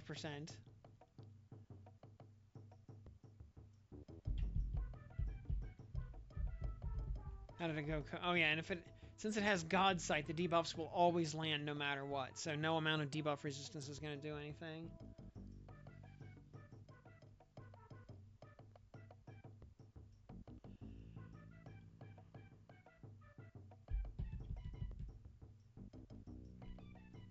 Like the first 75% of the raid is just mash orange to win.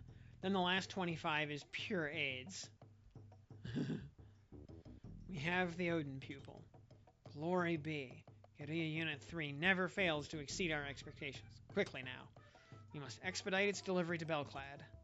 Oh, courier? Yes, sir. This is the Odin pupil. Detail an escort detachment to safeguard this precious cargo. And one is Fatal Chain, use a Fatal Chain to clear it. That'd buy you an extra turn.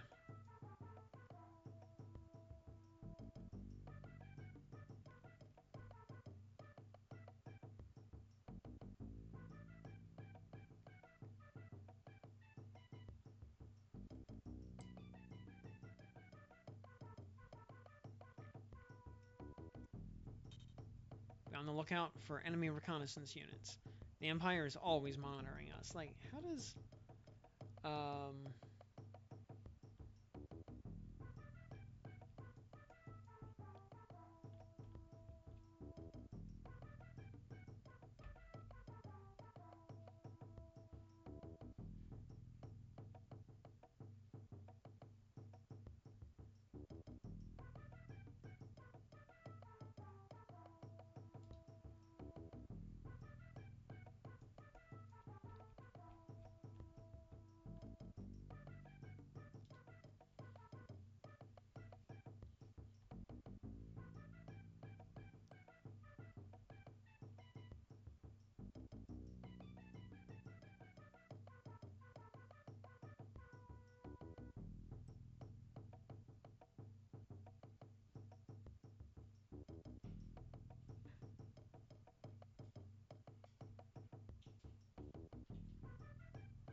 Yeah, because I'm looking at... Because, like, Earth Ward, use 5 damage skills. Okay, that's not too bad, as long as your team is built for that. Fire Ward, do 6 million damage 8 times. So 6 charge attack, or 8 charge attacks, basically. Gold Ward is Fated Chain. Water Ward is just use charge attacks 8 times. Okay, well, there you go. And Wood Ward is 15 or more debuffs.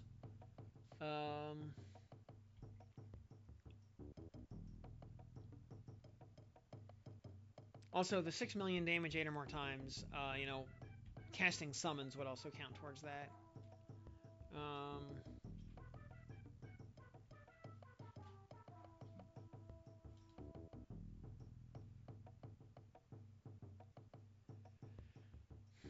Except 15 debuffs, unless you have someone like Babu. I mean, I guess ultimately, and if you can do an 8 chain every turn, then it's not so bad.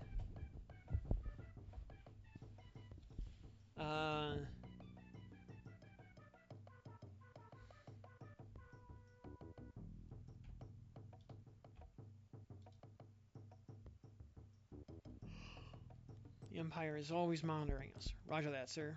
We are quite adept at slipping past enemy patrols.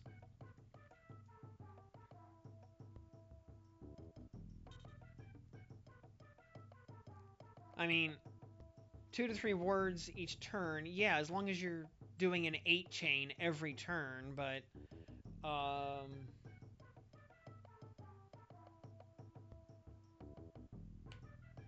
I guess that means you're playing Kengo or Origin Fighter now. Uh, uh, with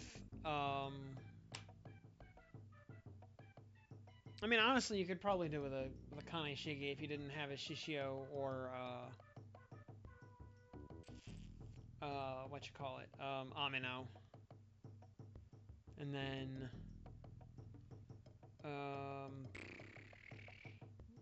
maybe Doggo. Yeah, and any double Ogi characters. Yeah, I mean, um, Lancelot for that matter, because you should be at. Oh wait, does it clear all of its debuffs between phases?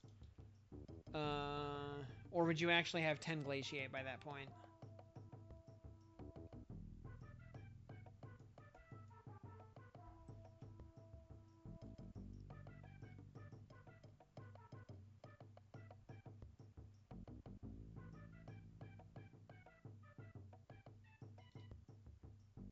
Glaciate can't be cleared. Okay. So yeah, you'll have 10 Glaciates, which means you can get double CA from him, or just on debuff count from Babu.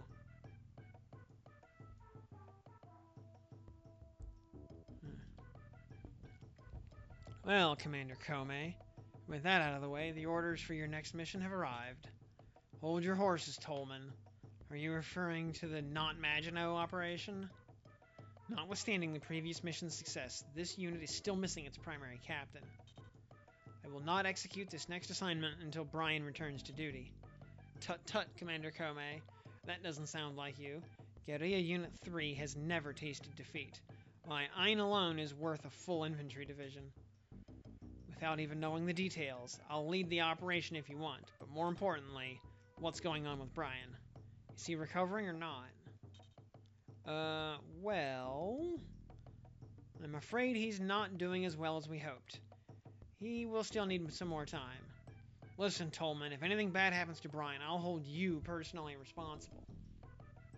Kengo, Doggo. Well, if I had Sylvia, I mean, I'd use her, but you know, I got completely gypped on that banner, despite going completely broke on it.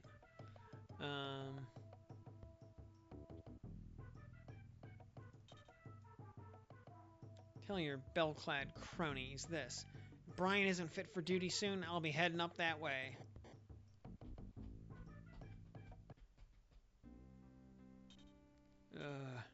Oh, you're finally awake. What is this place? You're in the Bellclad Hospital. Ow, my arm. Don't move. You must remain immobile until your injury has time to heal completely. Where's Ein? Ein and the others. Where's my whole unit? Your headquarters ordered them to march south and undertake a vital mission. By the way, my name is Mama Lena. I've been tending your wounds for quite some time. I'll be staying near your side until the hospital releases you. Nice to meet you finally. I'm going south too. I must go with them. So, help me up out of this bed. No, no, no. You're not budging from this bed. Ein told me to take proper care of you. See? I told you to keep still. Here, take some of this medicine. It'll help you sleep.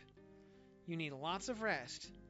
Ein, Dora, everyone, where are you? I'll return later to check on you. You'd better stay put in this rack, soldier. You'll recover much quicker if you get lots of sleep.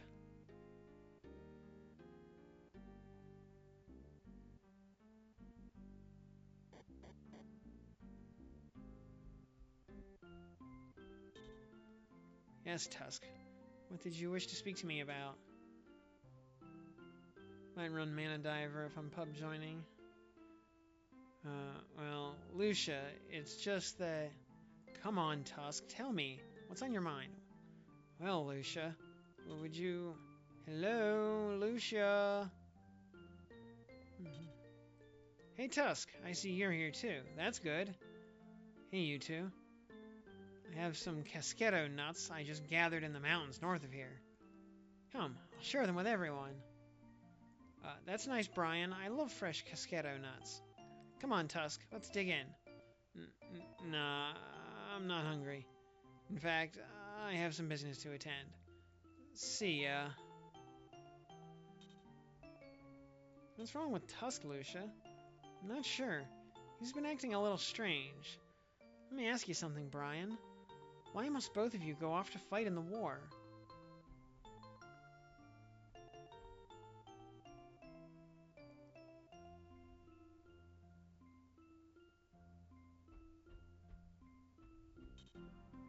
So you're both marching off to the war front.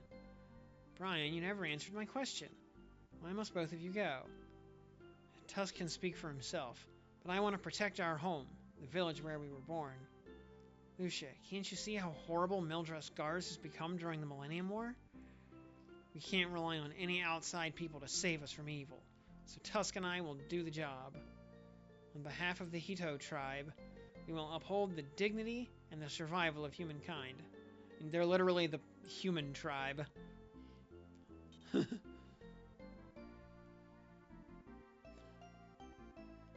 Tusk and you actually believe you can make a difference?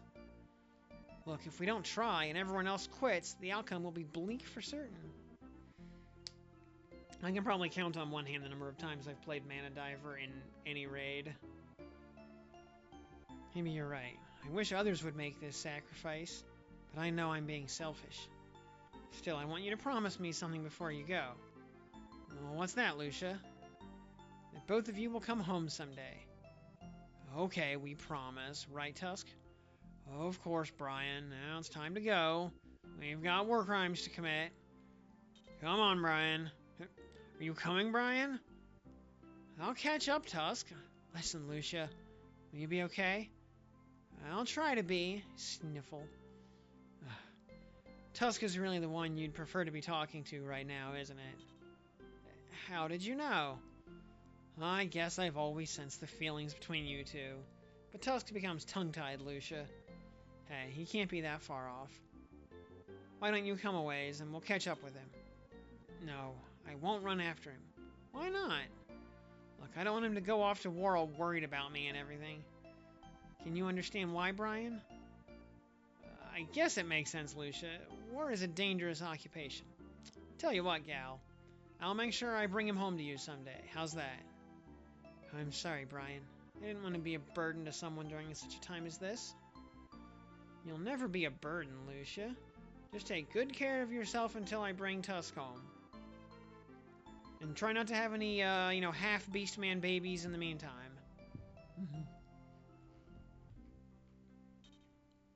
Tusk, no matter what your reasons for these actions may be, I will stop you. I must take you to Lexall Village. I promised her. Lucia awaits us both there.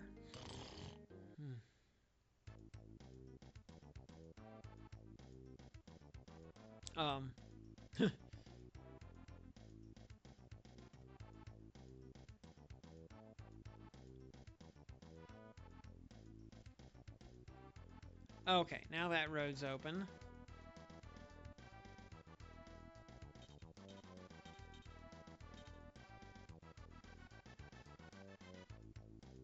Really? I mean, I guess everybody...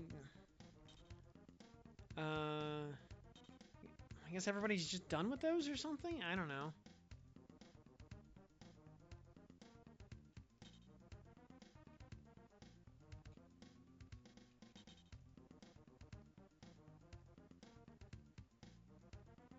Though, I mean, I have trouble getting people to join my M3 raids. Also.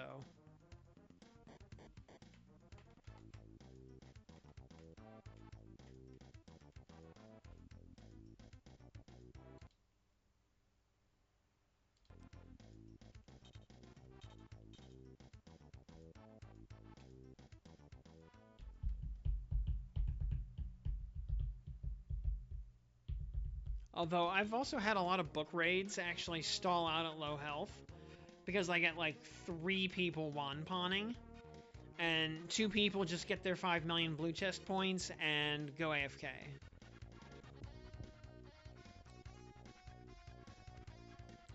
That's one of Rosetsu's search and kill units. Oh, okay. This is like a mandatory random battle.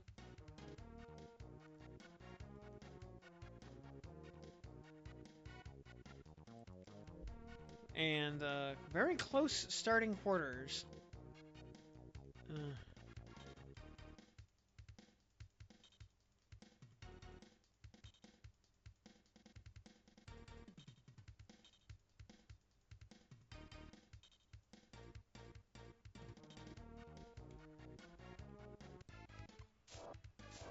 So we're going to lose some ethics points here due to this mandatory random battle.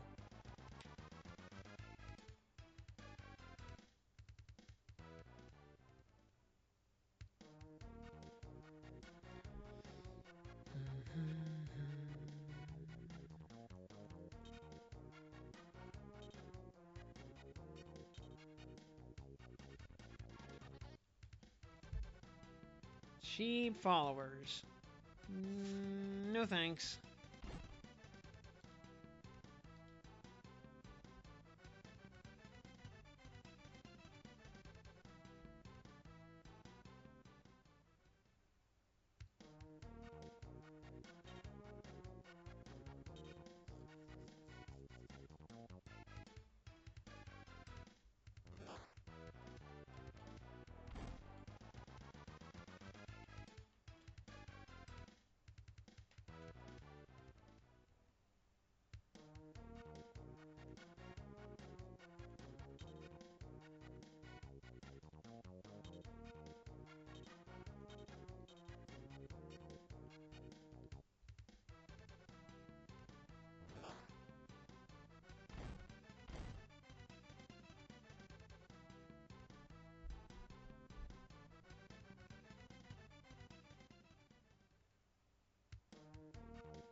I can't imagine Lamorak would get instant grand status, right?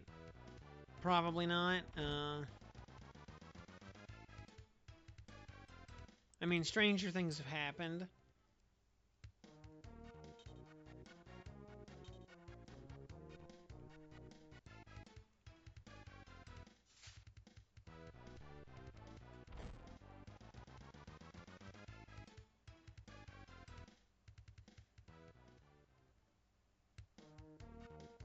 But I don't know. Maybe we'll get like a standalone Mordred unit also.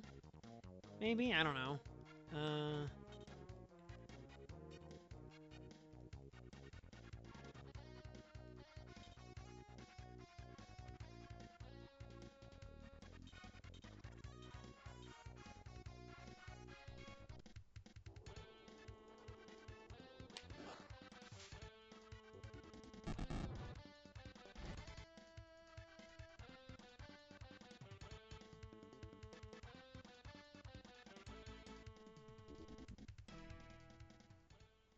Yeah, maybe Grand Aglavale, just to continue the Dragon Knight Grand Promotion series.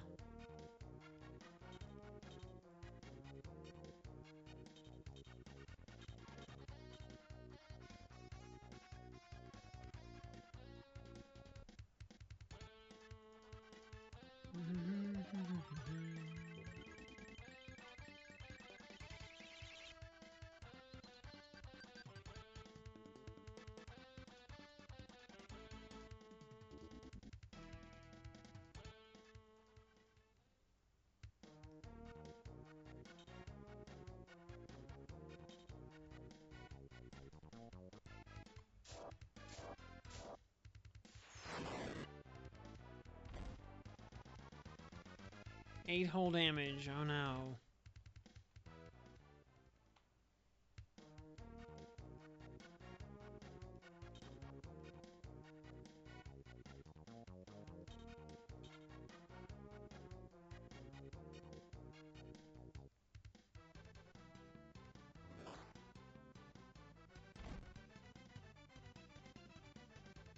You know, Jeddah is still using an outdated weapon because we haven't had a shop selling the upgrade in the last 2 chapters. The last time we were at a shop that was selling the upgrade, the Trident, we didn't have enough money for everybody. And he was the odd man out.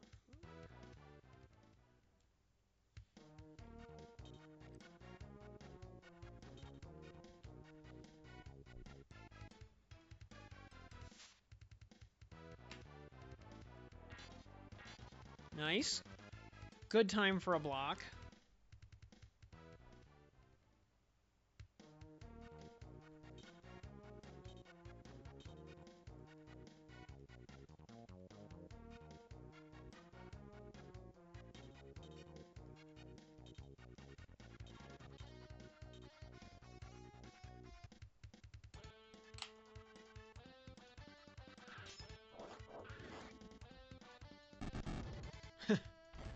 Destroyed.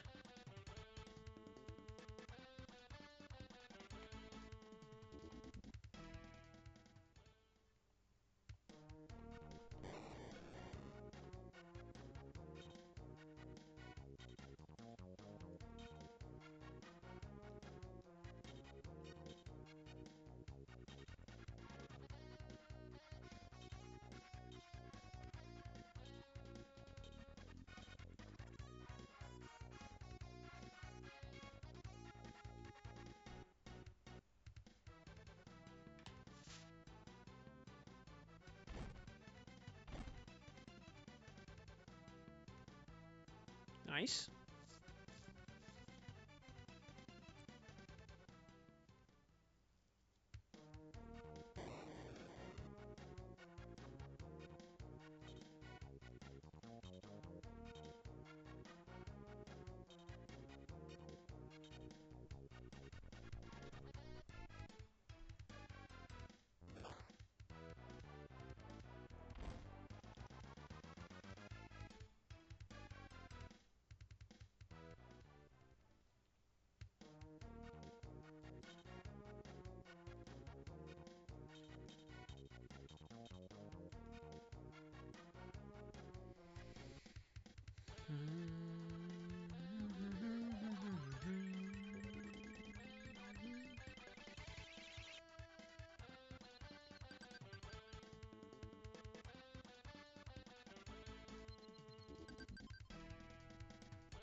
Alrighty.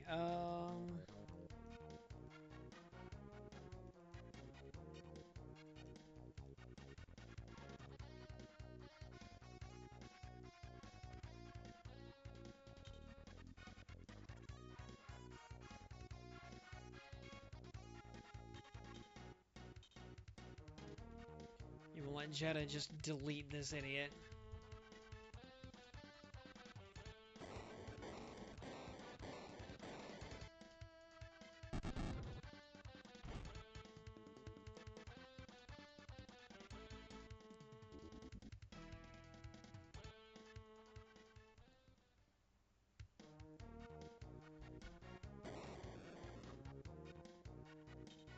Yep. Okay. I figured since Ein was less than max health, that one of the guys should go for him. Crit for 11. Okay, no big deal.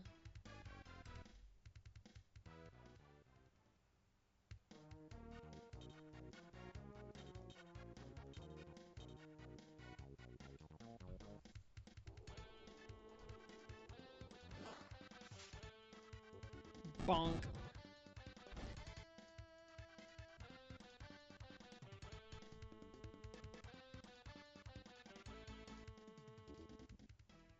I feel like the special attacks in this game were a little bit half-baked. You know, only a few units actually have them. But they're basically... they have been just one-hit kills through the whole game up to this point.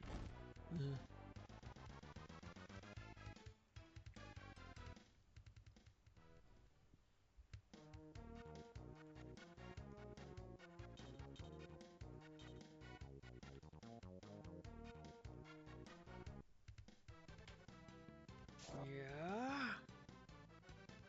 Oh.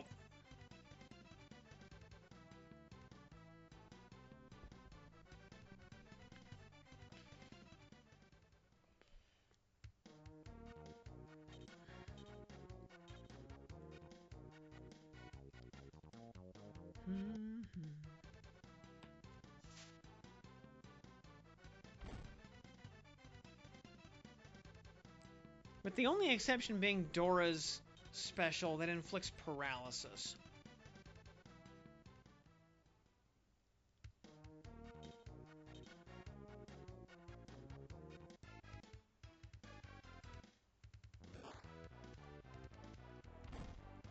Well, yeah, we only have what? Well, of the characters with specials, at least. Well, let's see. I mean, Brian and Ein, both of whom are mandatory. Um, Royce has one. Dan has one. And then, yeah, Jeddah has his breath. Which is really not a special as much as it is just a magic attack. Or a magic, spell.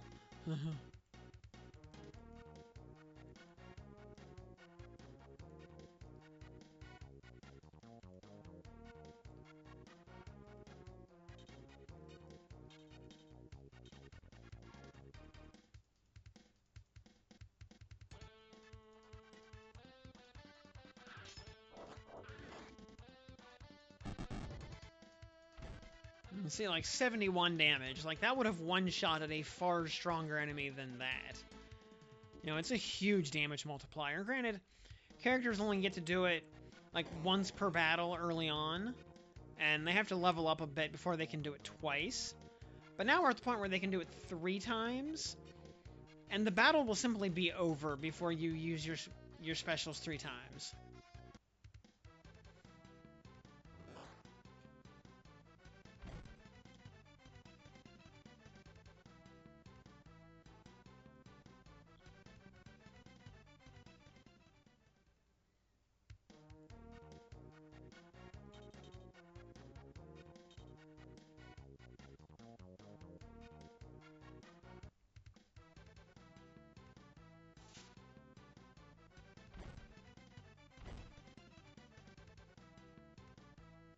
Also, characters do not learn spells and specials by leveling up.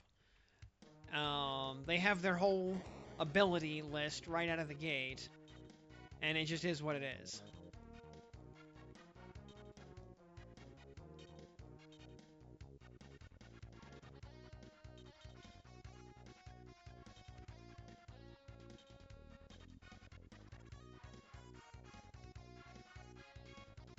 Alright, that thing will aim for Shane. That thing will aim for Ein.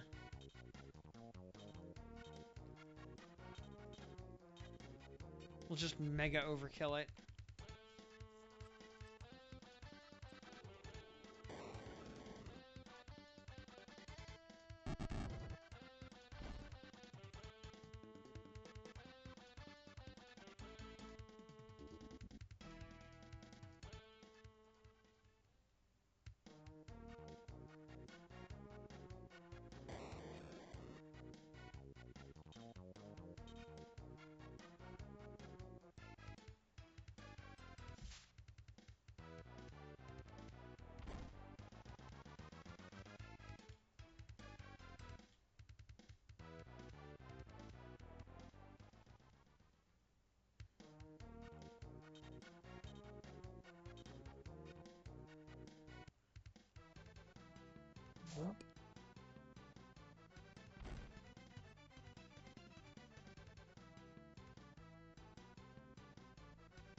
And sadly, we're gonna, I think, take a mandatory ethics downgrade for this.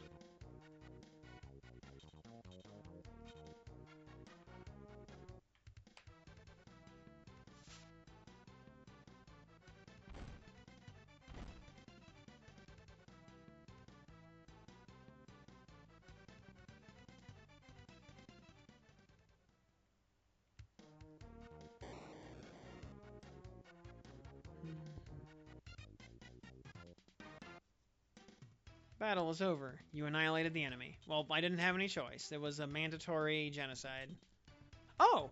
It didn't... Alright, we had enough, like, extra ethics points that we didn't get downgraded. Nice.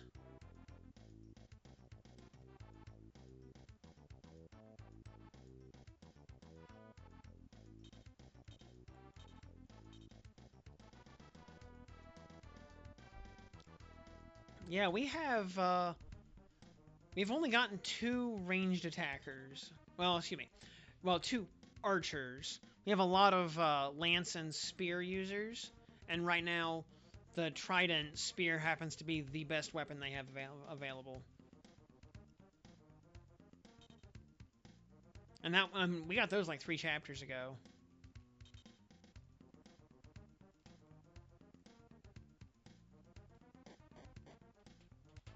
It's actually weird how long it's been since we've been able to... And actually, yeah, the last time we had access to a shop, which was 2 chapters ago, they just did not sell tridents there. And poor Dan has gotten exactly 1 weapon upgrade all game. He's been with us since like chapter 2. He's got 1 weapon upgrade that was like plus 2 or 3 attack points, and that was it. What's Umikin up to?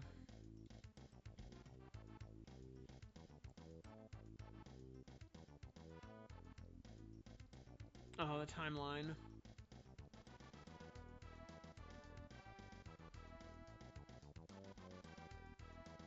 Orologia CD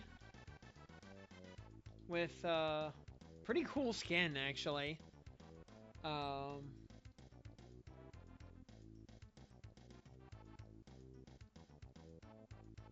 Especially female Orologia looks way better in that skin than her default outfit.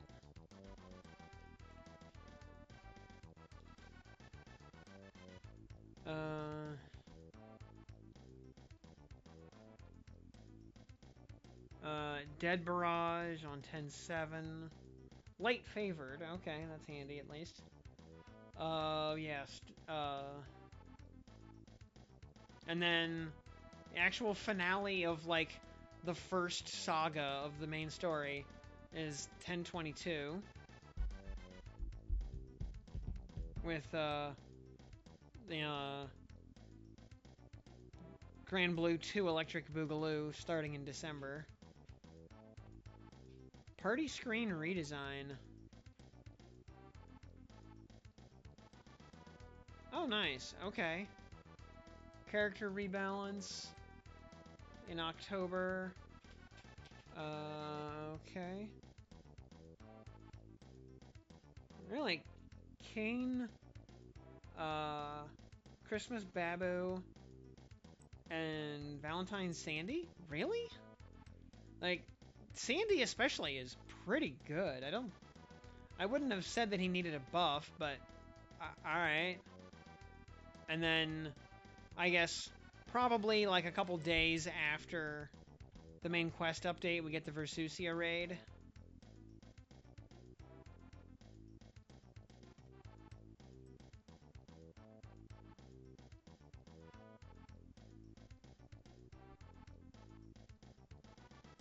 Then, let's see, November is the Evangelion collab.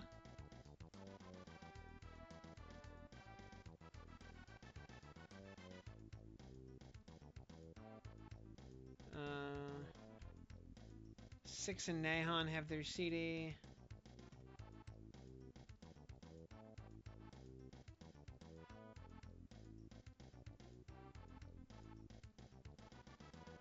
New 18-man raid series. Oh, each release will feature 2. Okay, so like M4 or Ennead 2 or something? Or maybe Magna 3.5 or something? Or maybe sequel to what you calls it? Diaspora? Diaspora 2.0 or something? And then eventual uncaps for celestial weapons.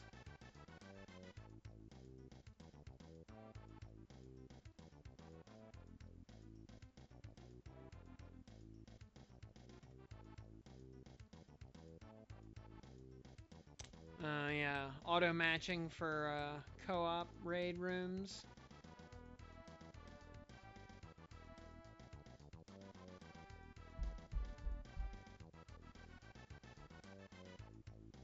Oh yeah. Oh yeah. We get a new. Oh yeah, we're getting new versions of Kirin and Dong summons to add the sub auras for Piju and Koku instead of just upgrading the existing Kirin and Dong summons.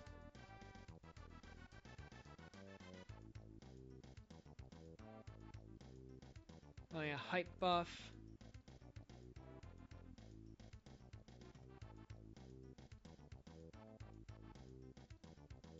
Whole lot of stuff. Auto matching, yeah. Rank 200 trash. I wonder if well, yeah. Well, I mean, we'll see how it works.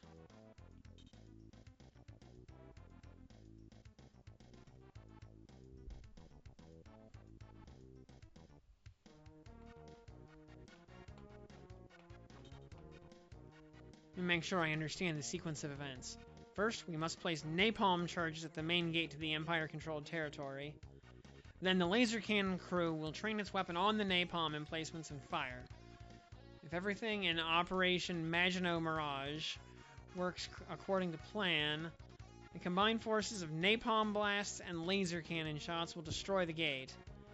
That is, if the laser cannon is fully assembled, operating, and in position by then, right? That is the correct order, and the cannon should be ready to go, but check up ahead first. The enemy has decided to gamble on stopping our advance short of the wall. To quicken our pace, take out the 3 troopers who are leading the ambush. Alright, Ken troopers. Zombos, Pegasi. Or robots, not zombos. Okay, and you know, they're...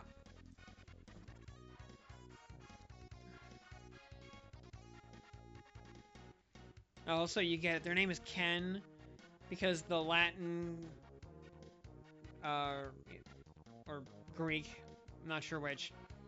I want to say Latin term for or pronunciation of centaur is Kentauros.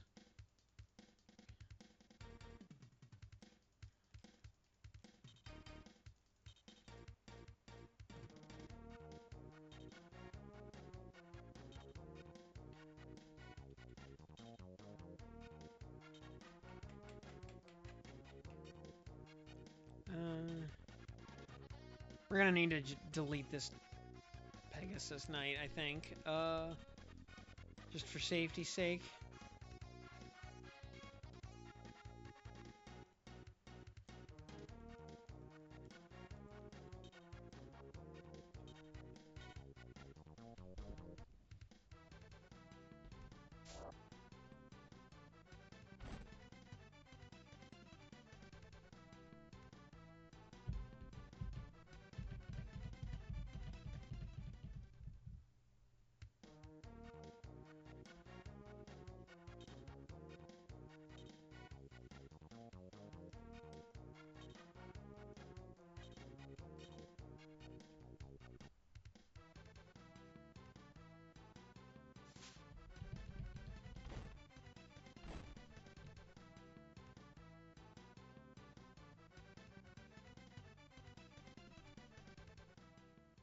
Oh yeah, 40 hits is completely trivial if you play in Romfaya.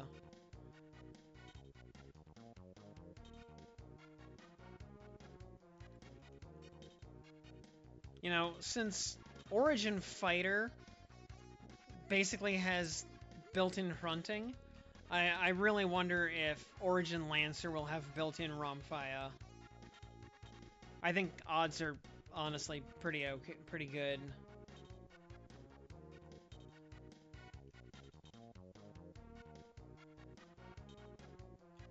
Though, With as crazy busted as Origin Fighter is, I honestly suspect the next, or the rest of the classes in the Origin series are going to be toned down a fair bit.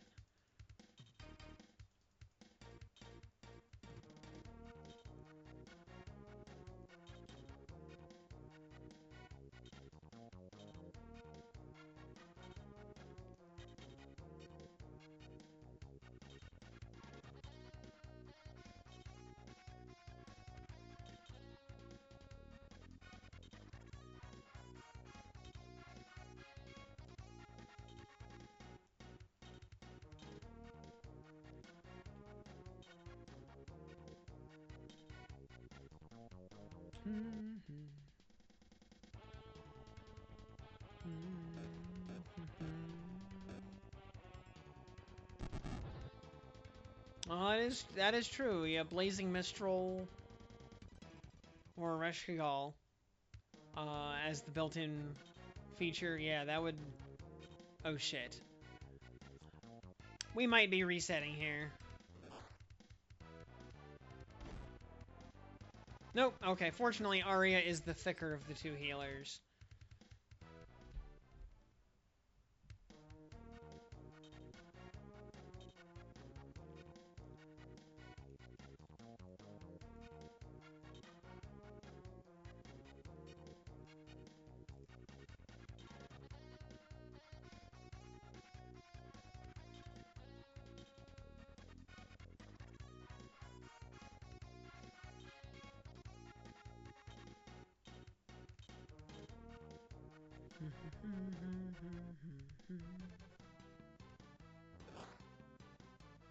Another sand?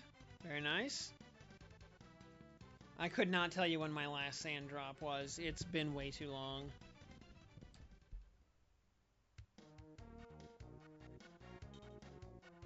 In months and months.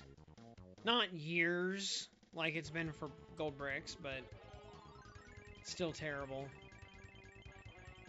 I think I've dropped like, I don't know, 4 sand in my entire life.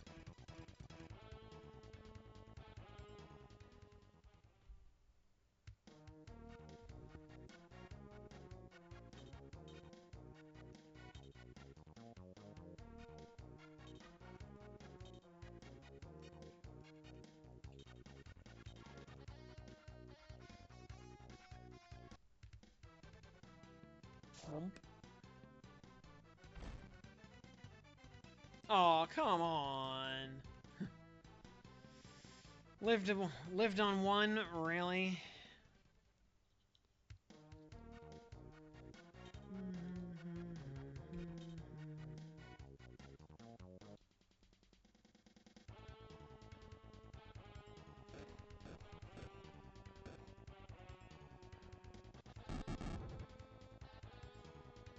15 whole damage. Oh noes.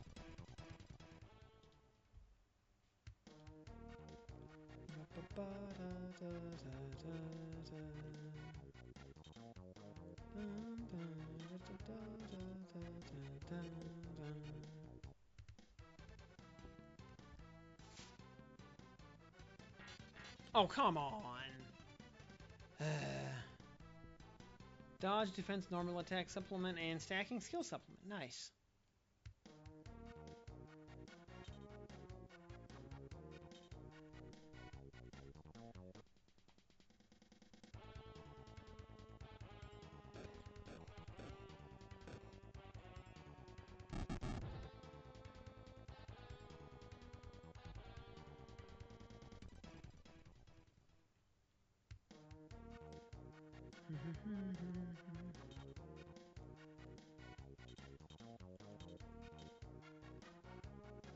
Alright, Mr. Ken Trooper, you stepped into the wrong neighborhood, my friend.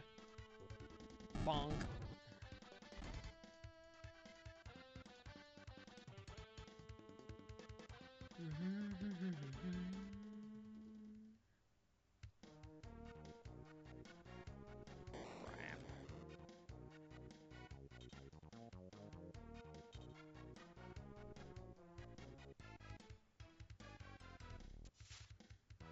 Fweem. That nice try, idiot.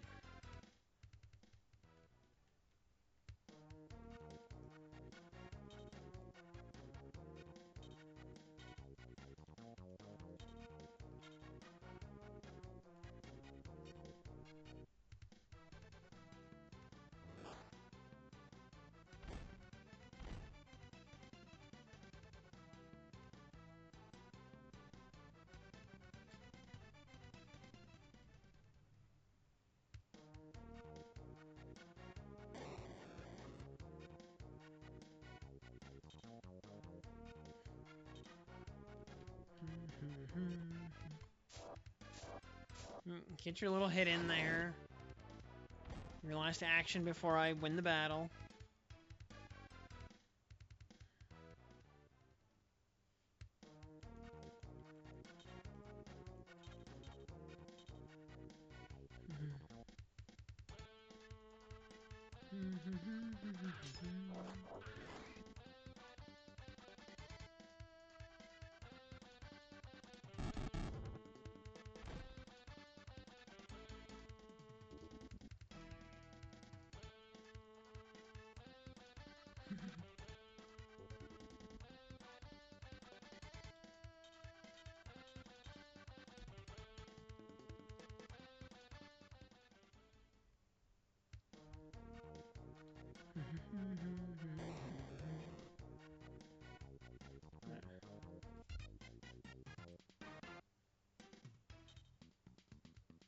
Okay, 751 bucks, 25 XP. Oh, level up for Eris. And for Shane.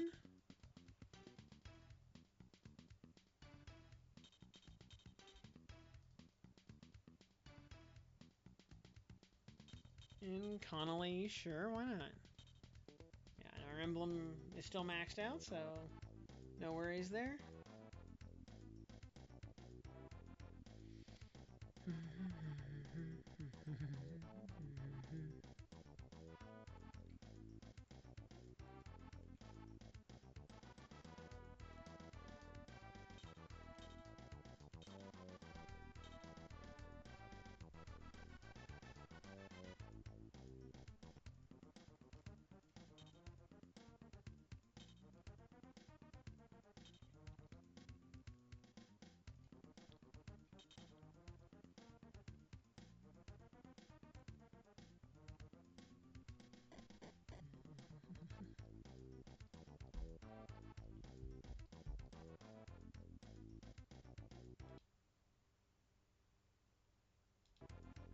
Alright.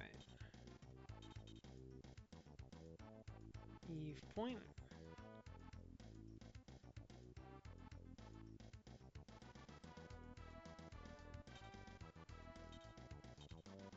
Go fight these guys on Christmas Eve. Here at the totally not Maginot line.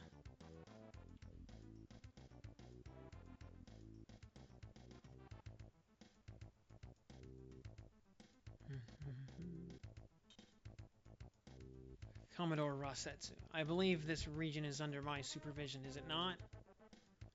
Of course, Lord Balfucus. Balfucus? Balfucus.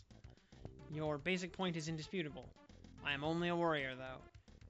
You may call me just plain Rosetsu. I am not making small talk, nor do I wish to discuss protocol. Rather, why you led your elite troops into my territory without consulting me first. I'm not here to intervene or take charge, just to support. Bart's honor is the Empire's honor. The Empire's honor is my honor, if you follow me. Your rationale doesn't interest me either. The point is, I don't need your assistance. Why don't you take a hike, go fishing, or do something else?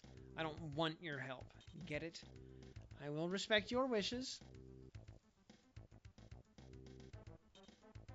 Aristocrats. Phooey. I hope the rebels burn him to a crisp with their stolen laser cannon.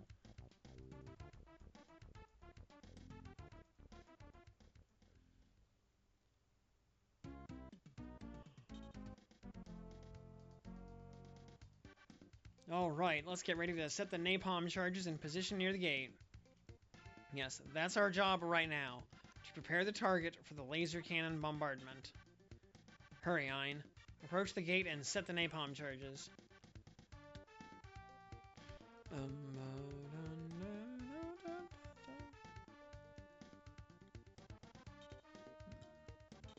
62 attack power on that gun. That's a little spoopy.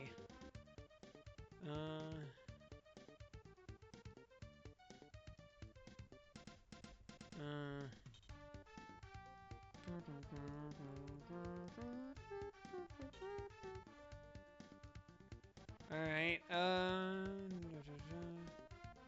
the other enemies are not really a problem.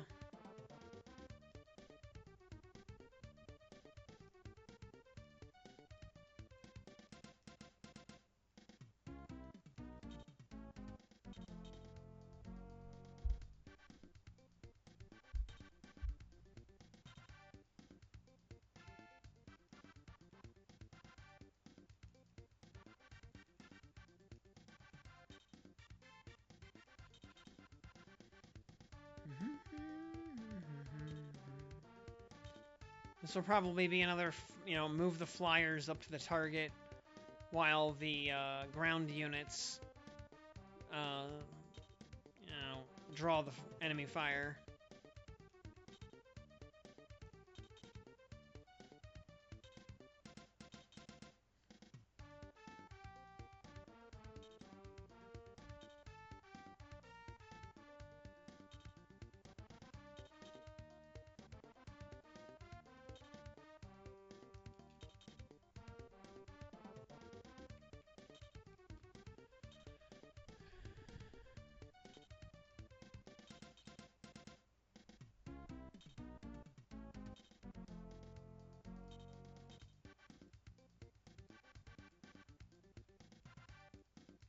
I have an idea.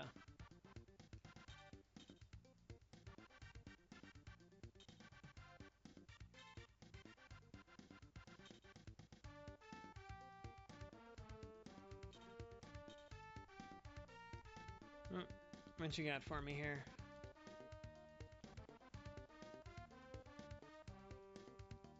Pretty good HP totals, yep.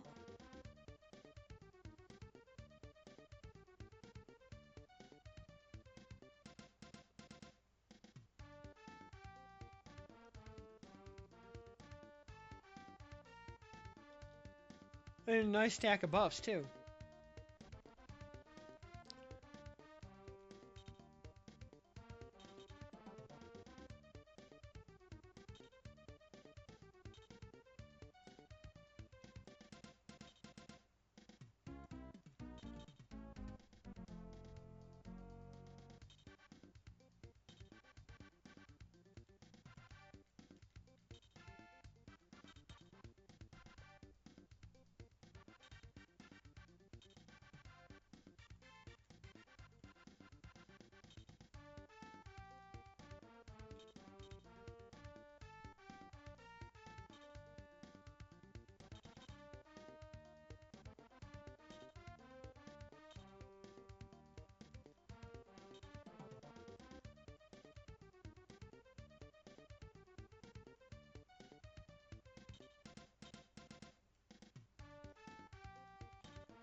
Alright, level up for Royce.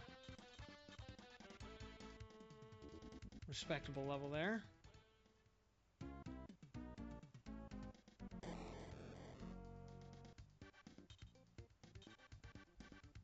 Alright, Jenny gets poked again. No surprise there.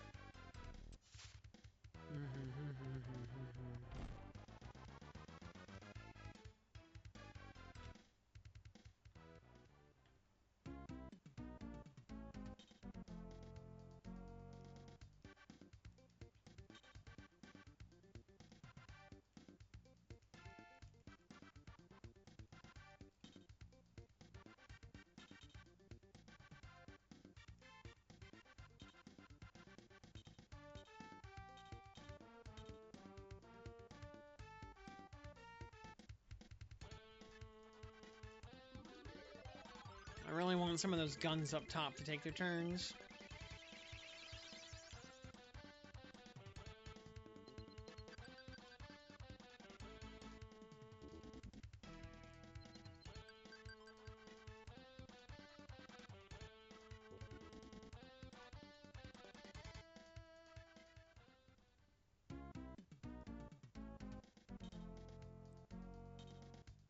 Okay, that gun took his turn. That's...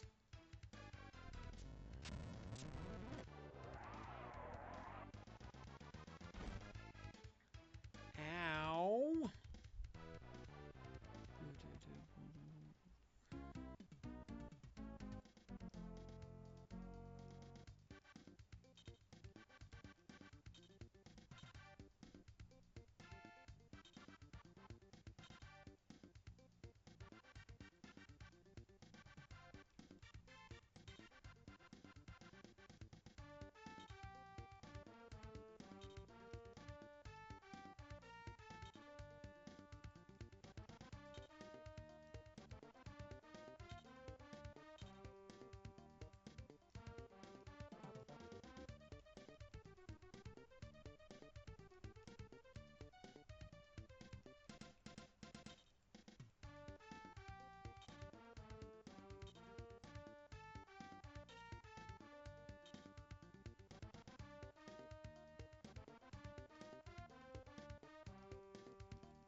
That's what we were waiting for.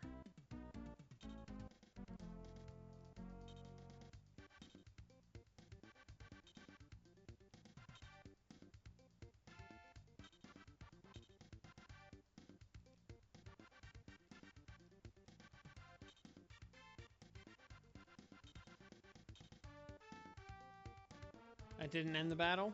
Really?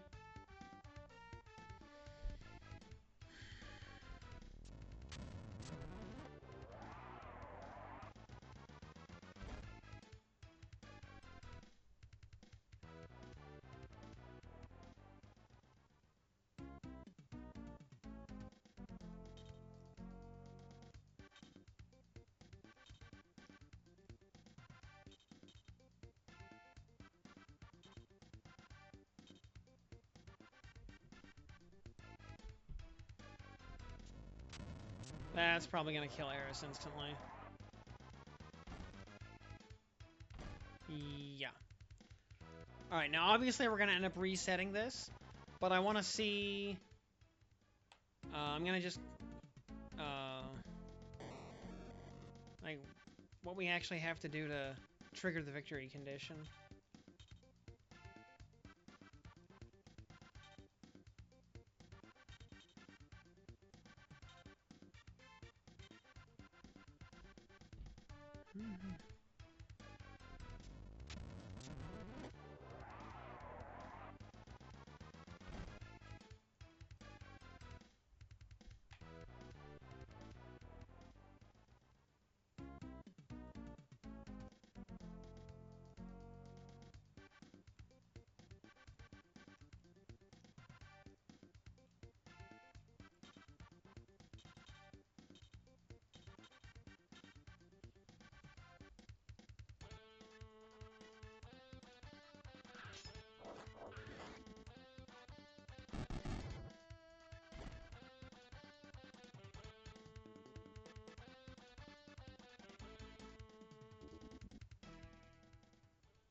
10 gold virtuoso books to go.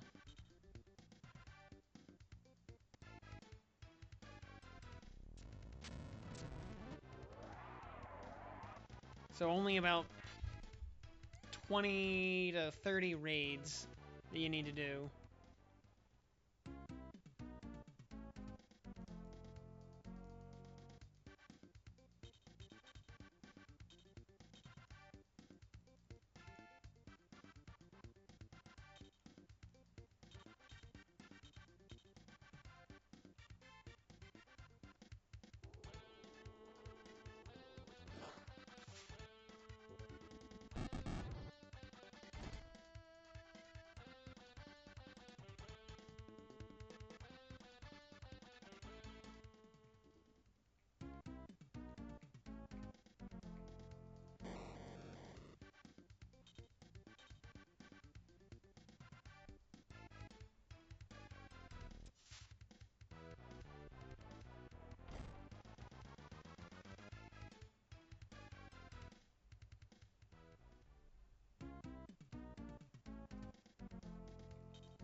Meanwhile, I've got about 20 gold books of all 3 types to go.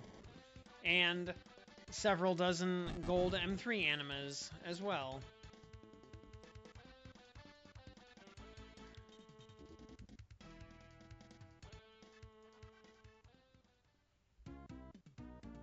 Because I just do not have the kind of playtime necessary to grind out that many drops.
So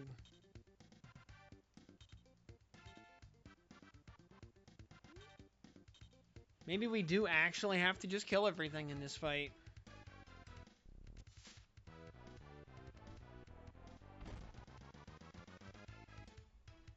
Unless this is one of those where we have to move the whole army to the destination.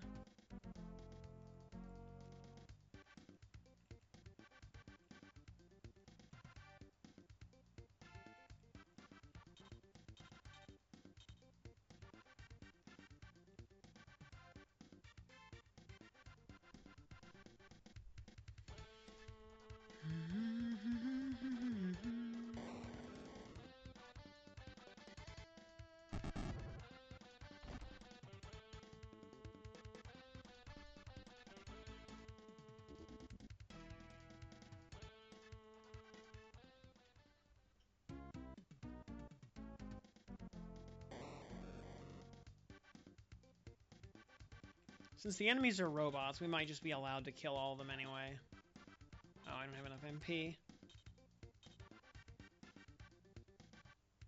Oh, I mean, it's the Steam Autumn sale. Everything's on sale.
And Royce has not gotten a sword upgrade in a long time. I think it's been since, like, Chapter 3.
I will say, some of the battles in this game do not have very clear win conditions.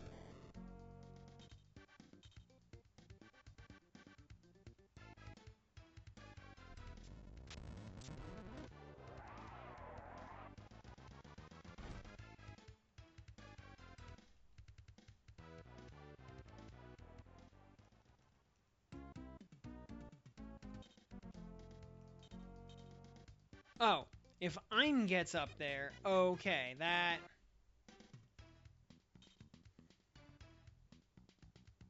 that is how we have to do it. Okay.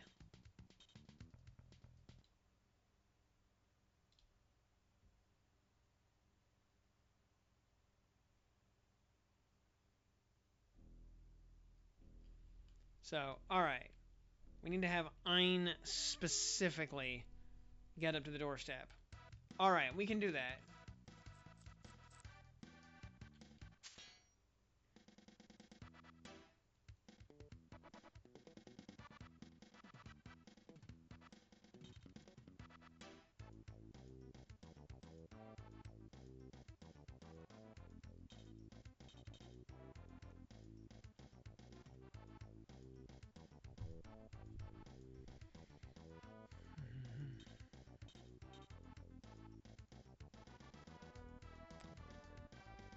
Now that we know what we're supposed to do...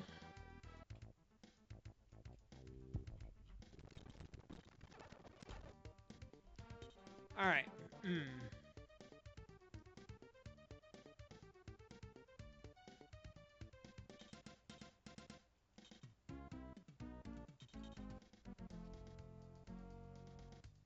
Yeah, I was actually, like, kind of looking through stuff on sale on Steam earlier, and there was just nothing that I wanted to buy. I mean, not that I can actually afford anything anyway, but there was nothing I wanted in the first place.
Alright, so we're gonna move the bulk of our troops up the middle here to draw the guns down the center steps.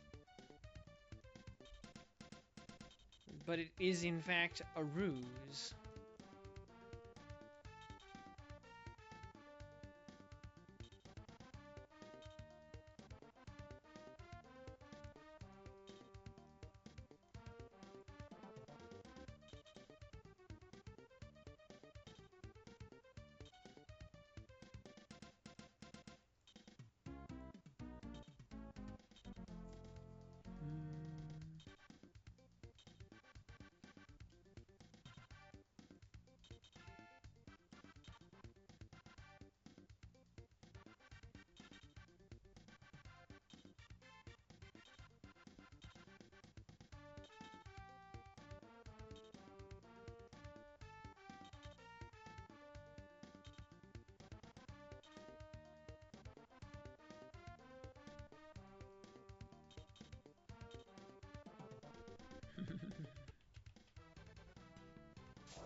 Alright, 17 minutes till Ledgefest.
Level 34 for Dan, very nice.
That's okay. We can take that.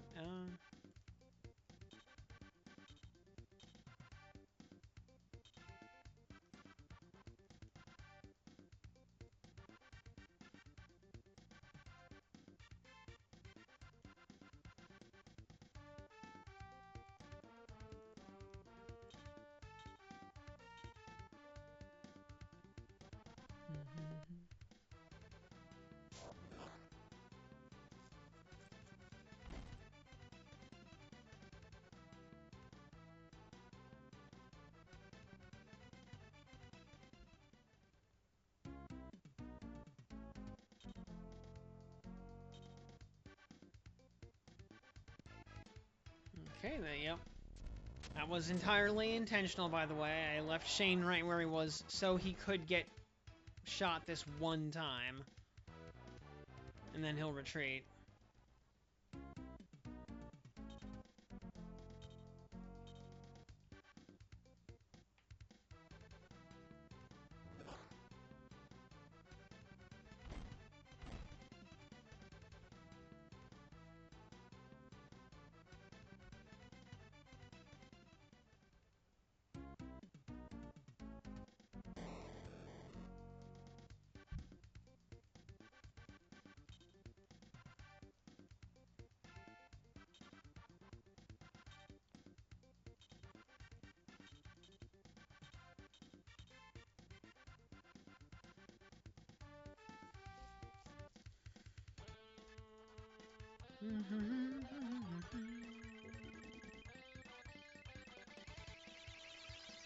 Yeah, we'll just keep drawing the guns down the center path while Ein sneaks up the left path.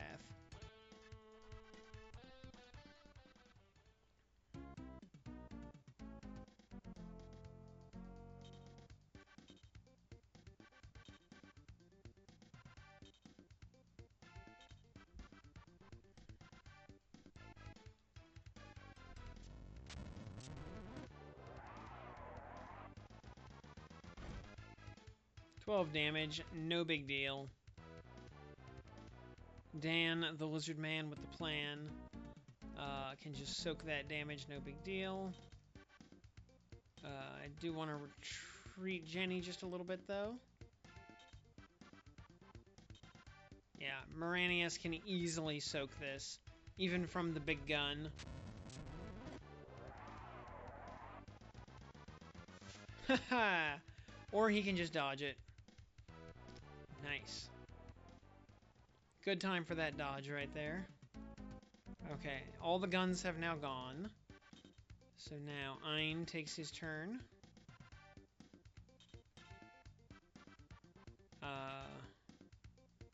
Moranius guards. Royce guards. Alright. Ein takes his turn. Oh, god damn it! Now we have to reset again. Fuck. Ah, I didn't realize.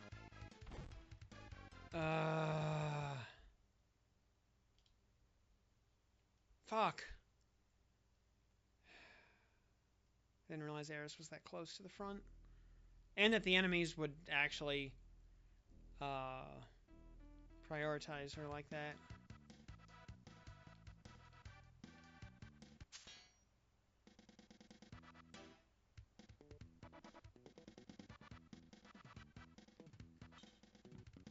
Alright.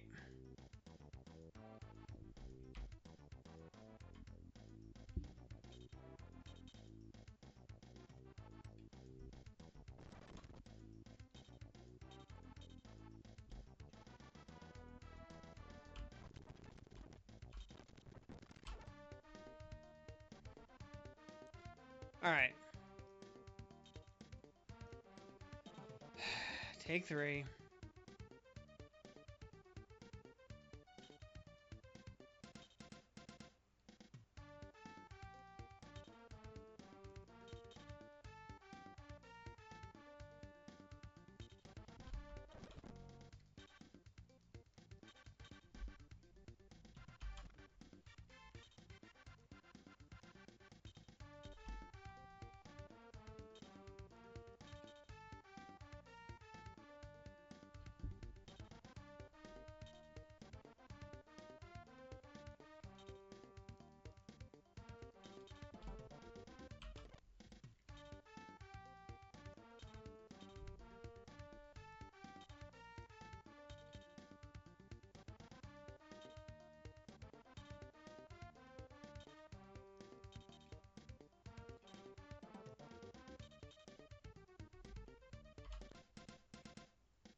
2 hull damage.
Mm-hmm. 4 minutes till Edgefest.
Alright, now Chris is starting to take a bit of a beating here. He's gonna need to probably retreat.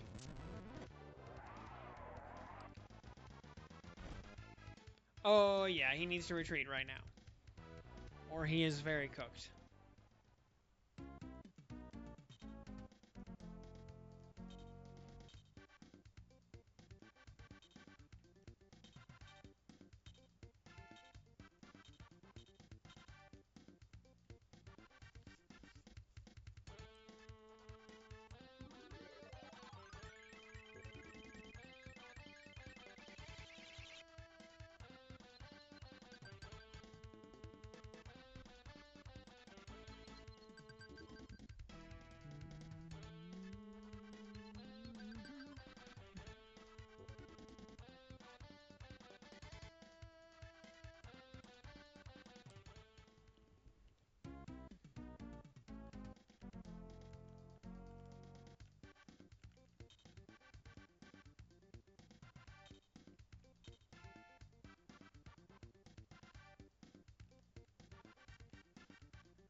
Ow.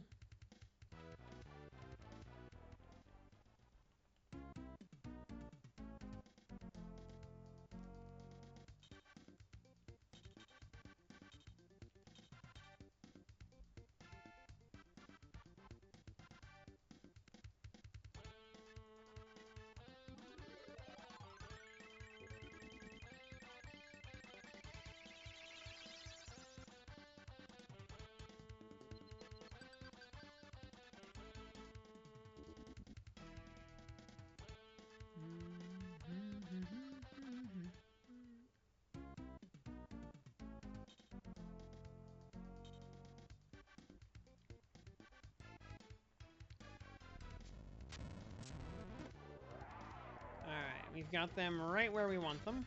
And Dan blocked the attack. Very nice.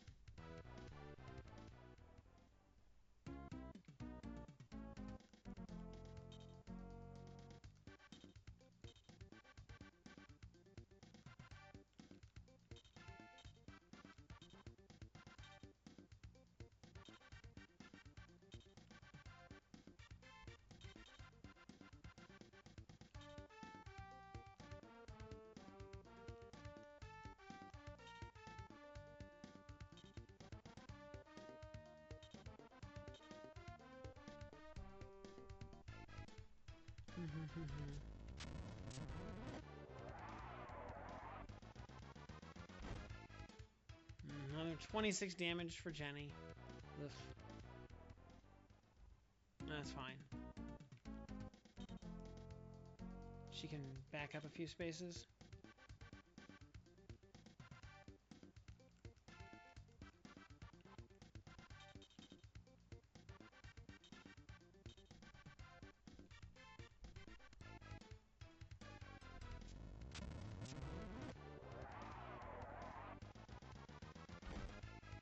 $13 damage, no big deal.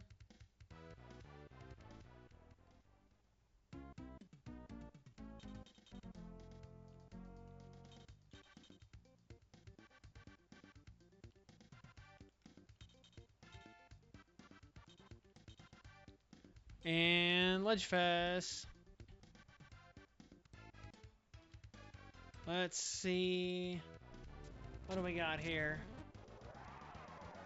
Lamorak. Alright. That's what we expected. New Danawa. That's a surprise. And Fairy Princess as a summon. Okay.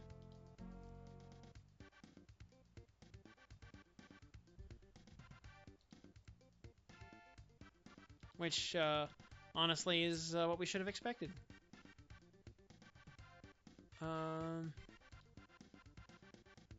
And yeah, neither Danawa nor Lamorak are Grands.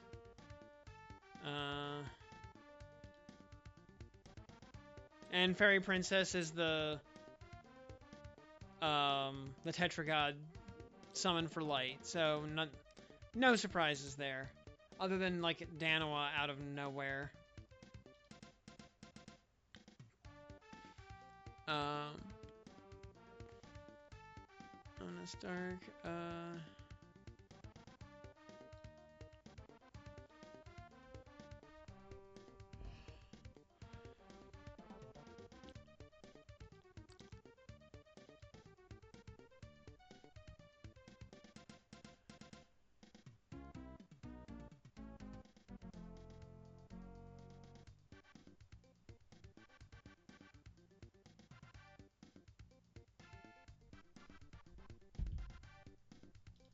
And,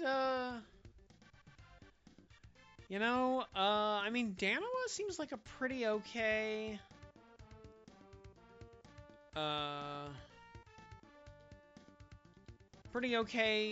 like, enmity gorilla.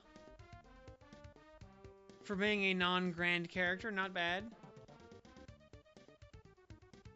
And, Lamorak.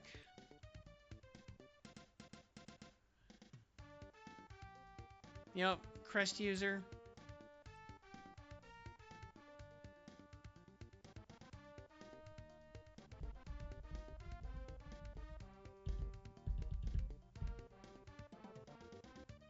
On Wind Allies triple attacks. Upon 3 levels. Okay, so he generates a lot of crests.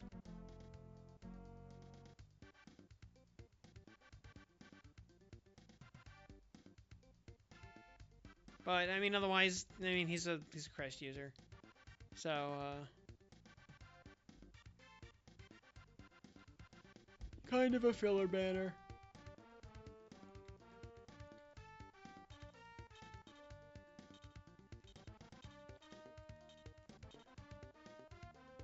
I'll probably subtix Fairy Princess when it becomes possible.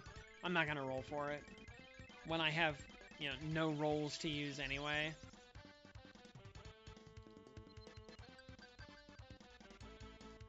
Yeah, I have 1,827 total crystals and 7 single draw tickets. So, yeah, not happening.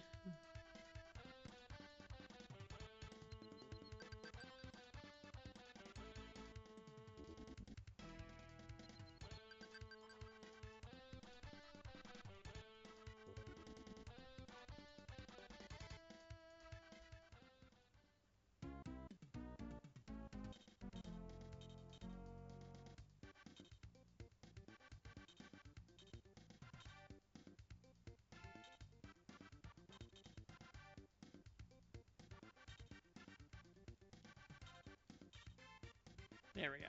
And that's the battle. With no casualties that time.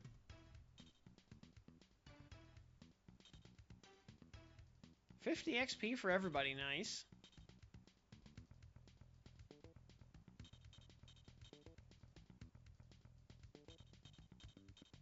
Tobikage, RB. Chris. Jenny.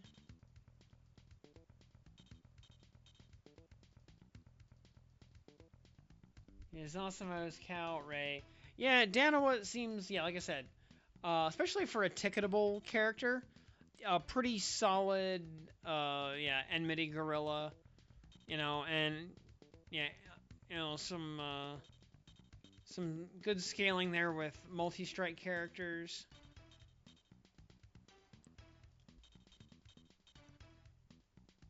So anybody that can, they can multi-strike enough times to get her ramped quickly.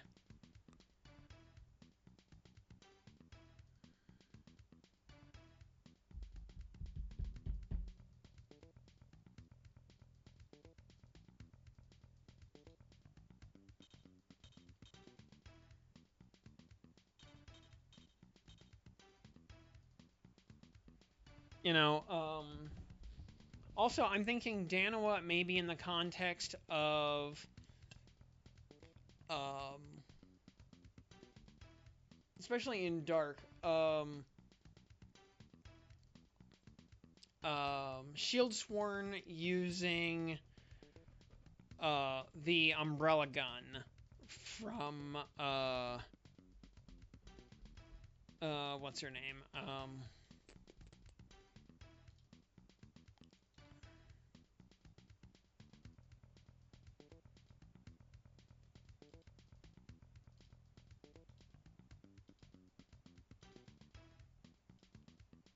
Yeah, Azusa. Since you get to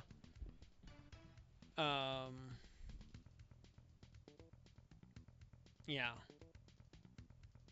since the umbrella gun, Shishi Sosho, is just pretty good on Dark Shieldsworn anyway. It's good for double strike spam. So you have some kind of on-demand double strike there to scale faster.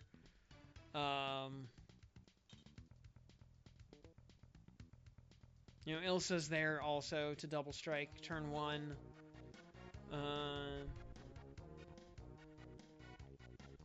So you could make her work again, but yeah, definitely some effort involved, and you're gonna need some kind of sustain to help her deal with soaking up 15% of her health every turn. Alright, the napalm charges are in position. Hurry. Let's scramble out of here before our crew fires the laser cannon. Hold on. That's not like you, Kome, running away from a direct confrontation. Bart Balficus. Hey, it's Richard's father again, the Commodore. This is not good. If you are really the infamous Guerrilla Unit 3, why don't you fight my army face to face? Or is hightailing with yellow streaks down your backs the latest rebel tactic? Tell us what to do, old man. Damn it, we're completely surrounded by the enemy. We have no choice but to fight. You will not find my troops pushovers, like so many you've faced. I've assembled my army's crack troops and issued orders for them to destroy all of you. Okay. Destroy all of the enemy soldiers and escape before our laser cannon fires. Ooh, we got some boss battle music.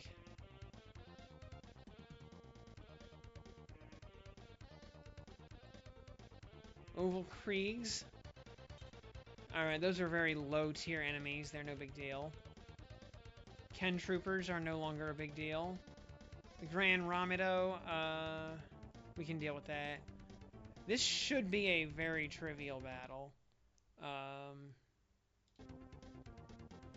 still gonna drop a save state just in case.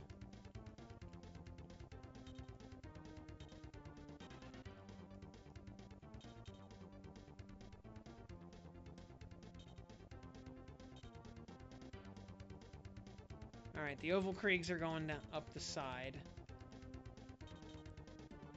We can send our flyers to go intercept them.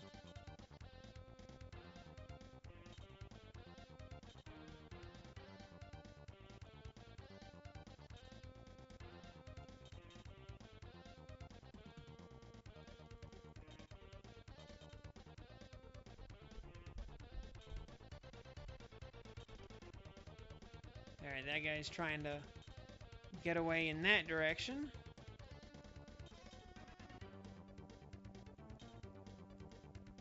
Maybe something nice will happen. I physically can't do a 10 pull.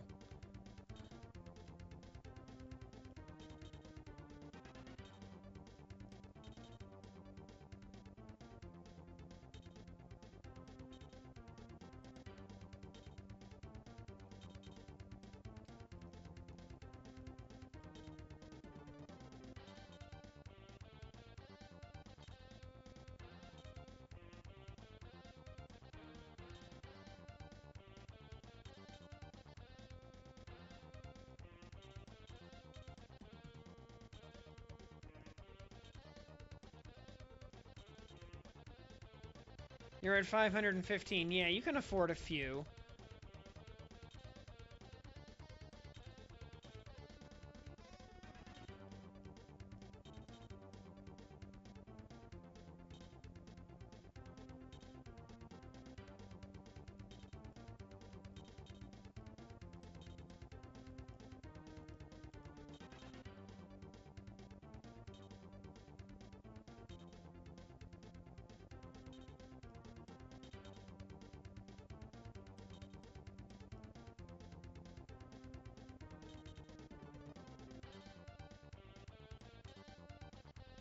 Alright. Alright, we got the big gun to roll up, but that's gonna do like 25 or 30 damage probably. Yup. That it did. So Chris is gonna have to pull back from that.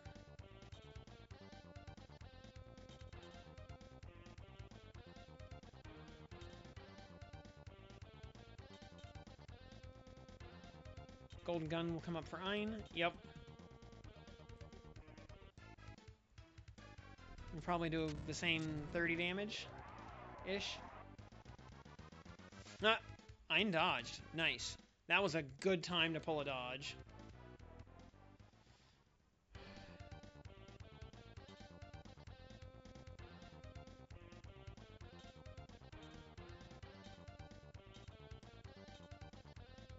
Once we get this big gun out of the way, that's 90% of the danger here. And man, this thing has a lot of defense.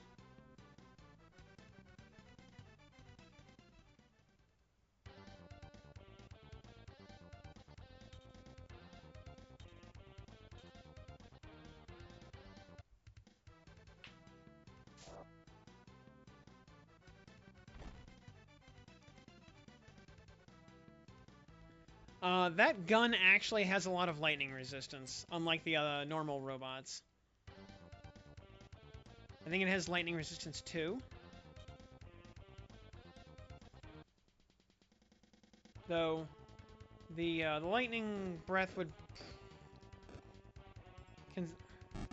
might still actually be better in this case, just because its defense is so high.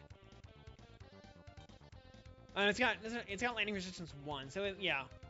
Um, lightning breath would kill it from its current health total, probably.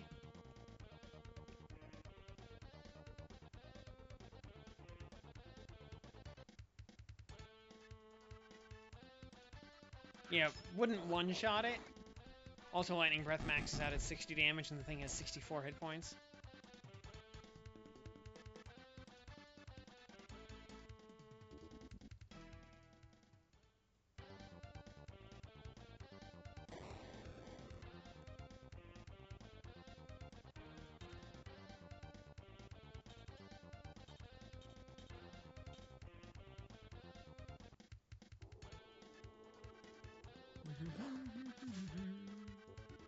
Bonk.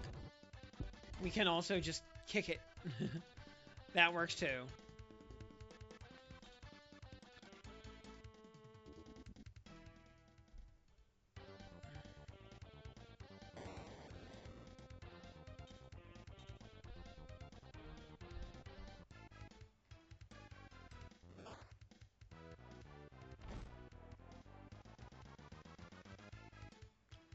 I gotta wonder what the point of these oval Kriegs is. Like they're way below our current power level.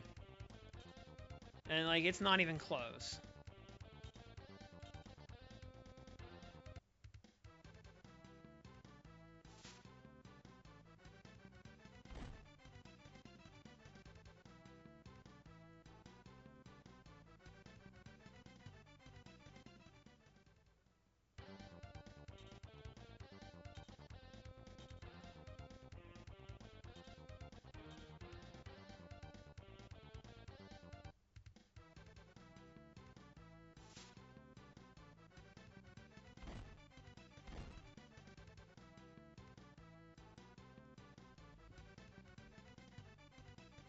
Though because you don't get to fight because you don't get to save between the previous fight and this one, I don't think this fight is supposed to be super hard.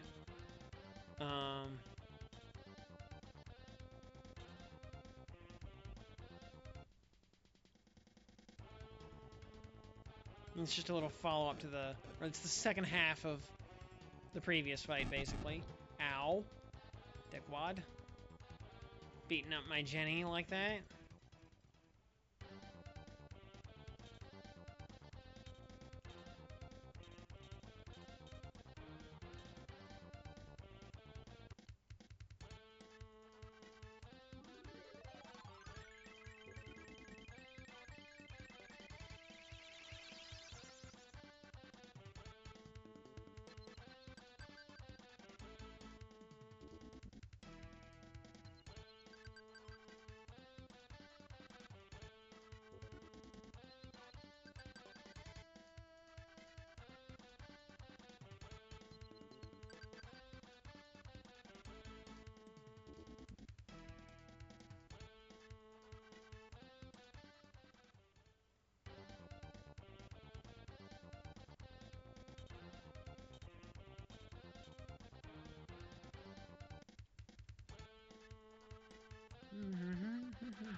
Whack.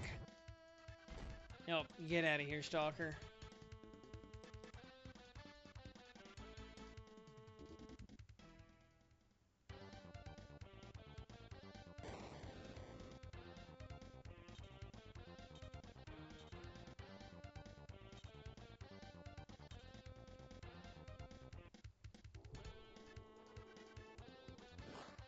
Oh yeah, having hit 30 MP, Royce now has a third special attack per fight, so that's handy.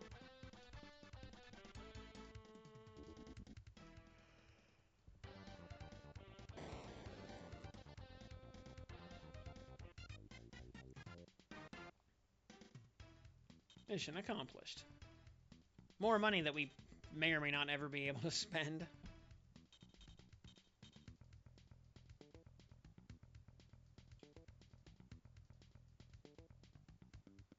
Alright, level up for Shane.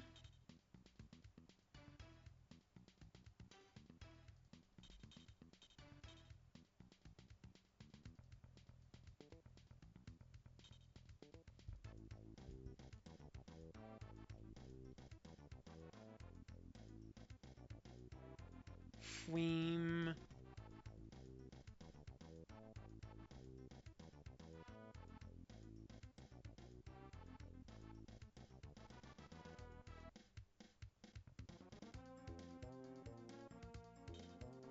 Phew, that was close.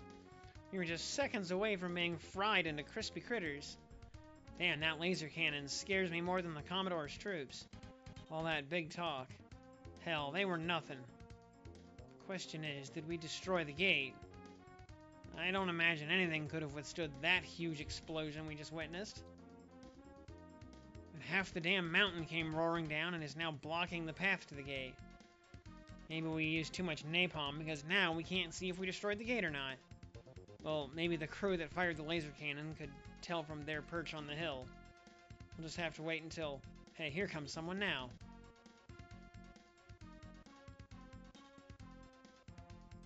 Brian, is it really you? Oh my god, look. It's really Brian. Well, you're alive, Brian, but what's the deal with that massive armor you're wearing on your left side?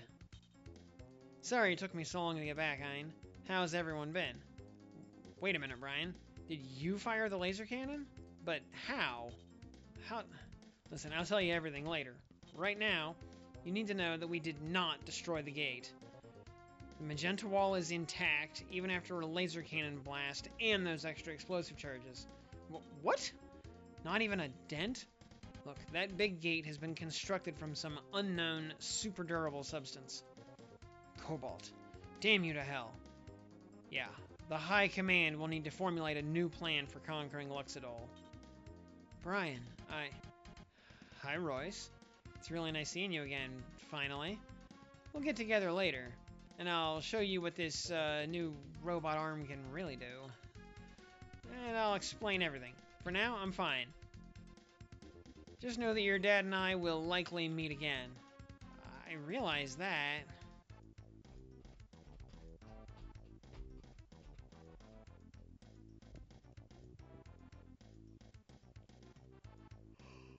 Whoa, alrighty, well, it is almost 11:30.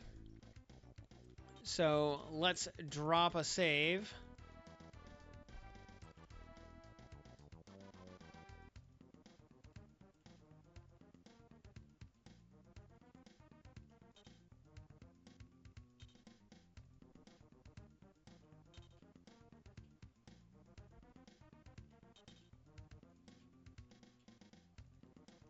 Alright, progress is recorded.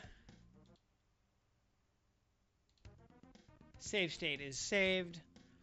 Let's go ahead and leave it off there for tonight, and we can pick it up from here tomorrow.